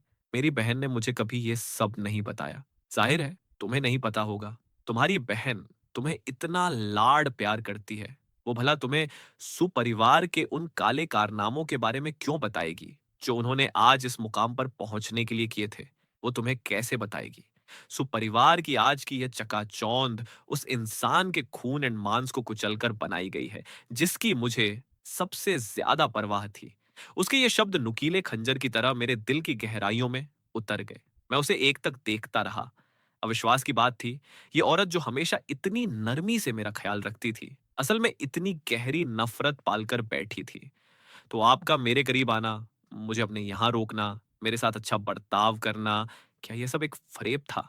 उसने मेरा जबड़ा छोड़ दिया, खड़ी हुई। उसकी नजरें मेरी तरफ पूरी तरह ठंडी एंड बेरुखी से भरी थीं। ये झूठ है, लेकिन ये पूरी तरह झूठ भी नहीं है। जाहिर है, मैंने भी कभी उम्मीद नहीं की थी कि तुम्हारी बहन खुद तुम्हें मेरे दरवाजे पर बलि चढ़ाने के लिए छोड़ जाएगी। तो वो सारी नरमी, वो सारा तरफदारी, वो सारा लाड प्यार, सब कुछ एक फरेब था। तो बात यह थी कि वो मुझसे प्यार नहीं करती थी, बल्कि सुपरिवार से नफरत करती थी, मुझसे नफरत करती थी। तो मैं हमेशा से उसके बुने हुए फरेब के जाल में फंसा हुआ था, एक बेवकूफ की तरह उसके लिए अपने दिल में फीलिंग्स बढ़ा रहा था, उस पर भरोसा कर रहा था, यहां तक कि मन ही मन सोच रहा था कि वो बहुत अच्छी है। मेरी आवाज भारी हो गई। दीदी, आप आप सच में बहुत बेरहम हैं। मोशुइंग ने मेरे इस चेहरे को देखा जो खुद को मजबूत दिखाने की कोशिश कर रहा था। उसकी आंखों में दर्द का एक कतरा तक नहीं था, सिर्फ एक ऐसी ठंडक थी जैसे वो बहुत लंबे समय से इस दिन का इंतजार कर रही हो। और एक ऐसा सुकून था जैसे किसी आर्ट वर्क को पूरा होते देख रही हो, बिना किसी गर्माहट के, बिना किसी इमोशन के।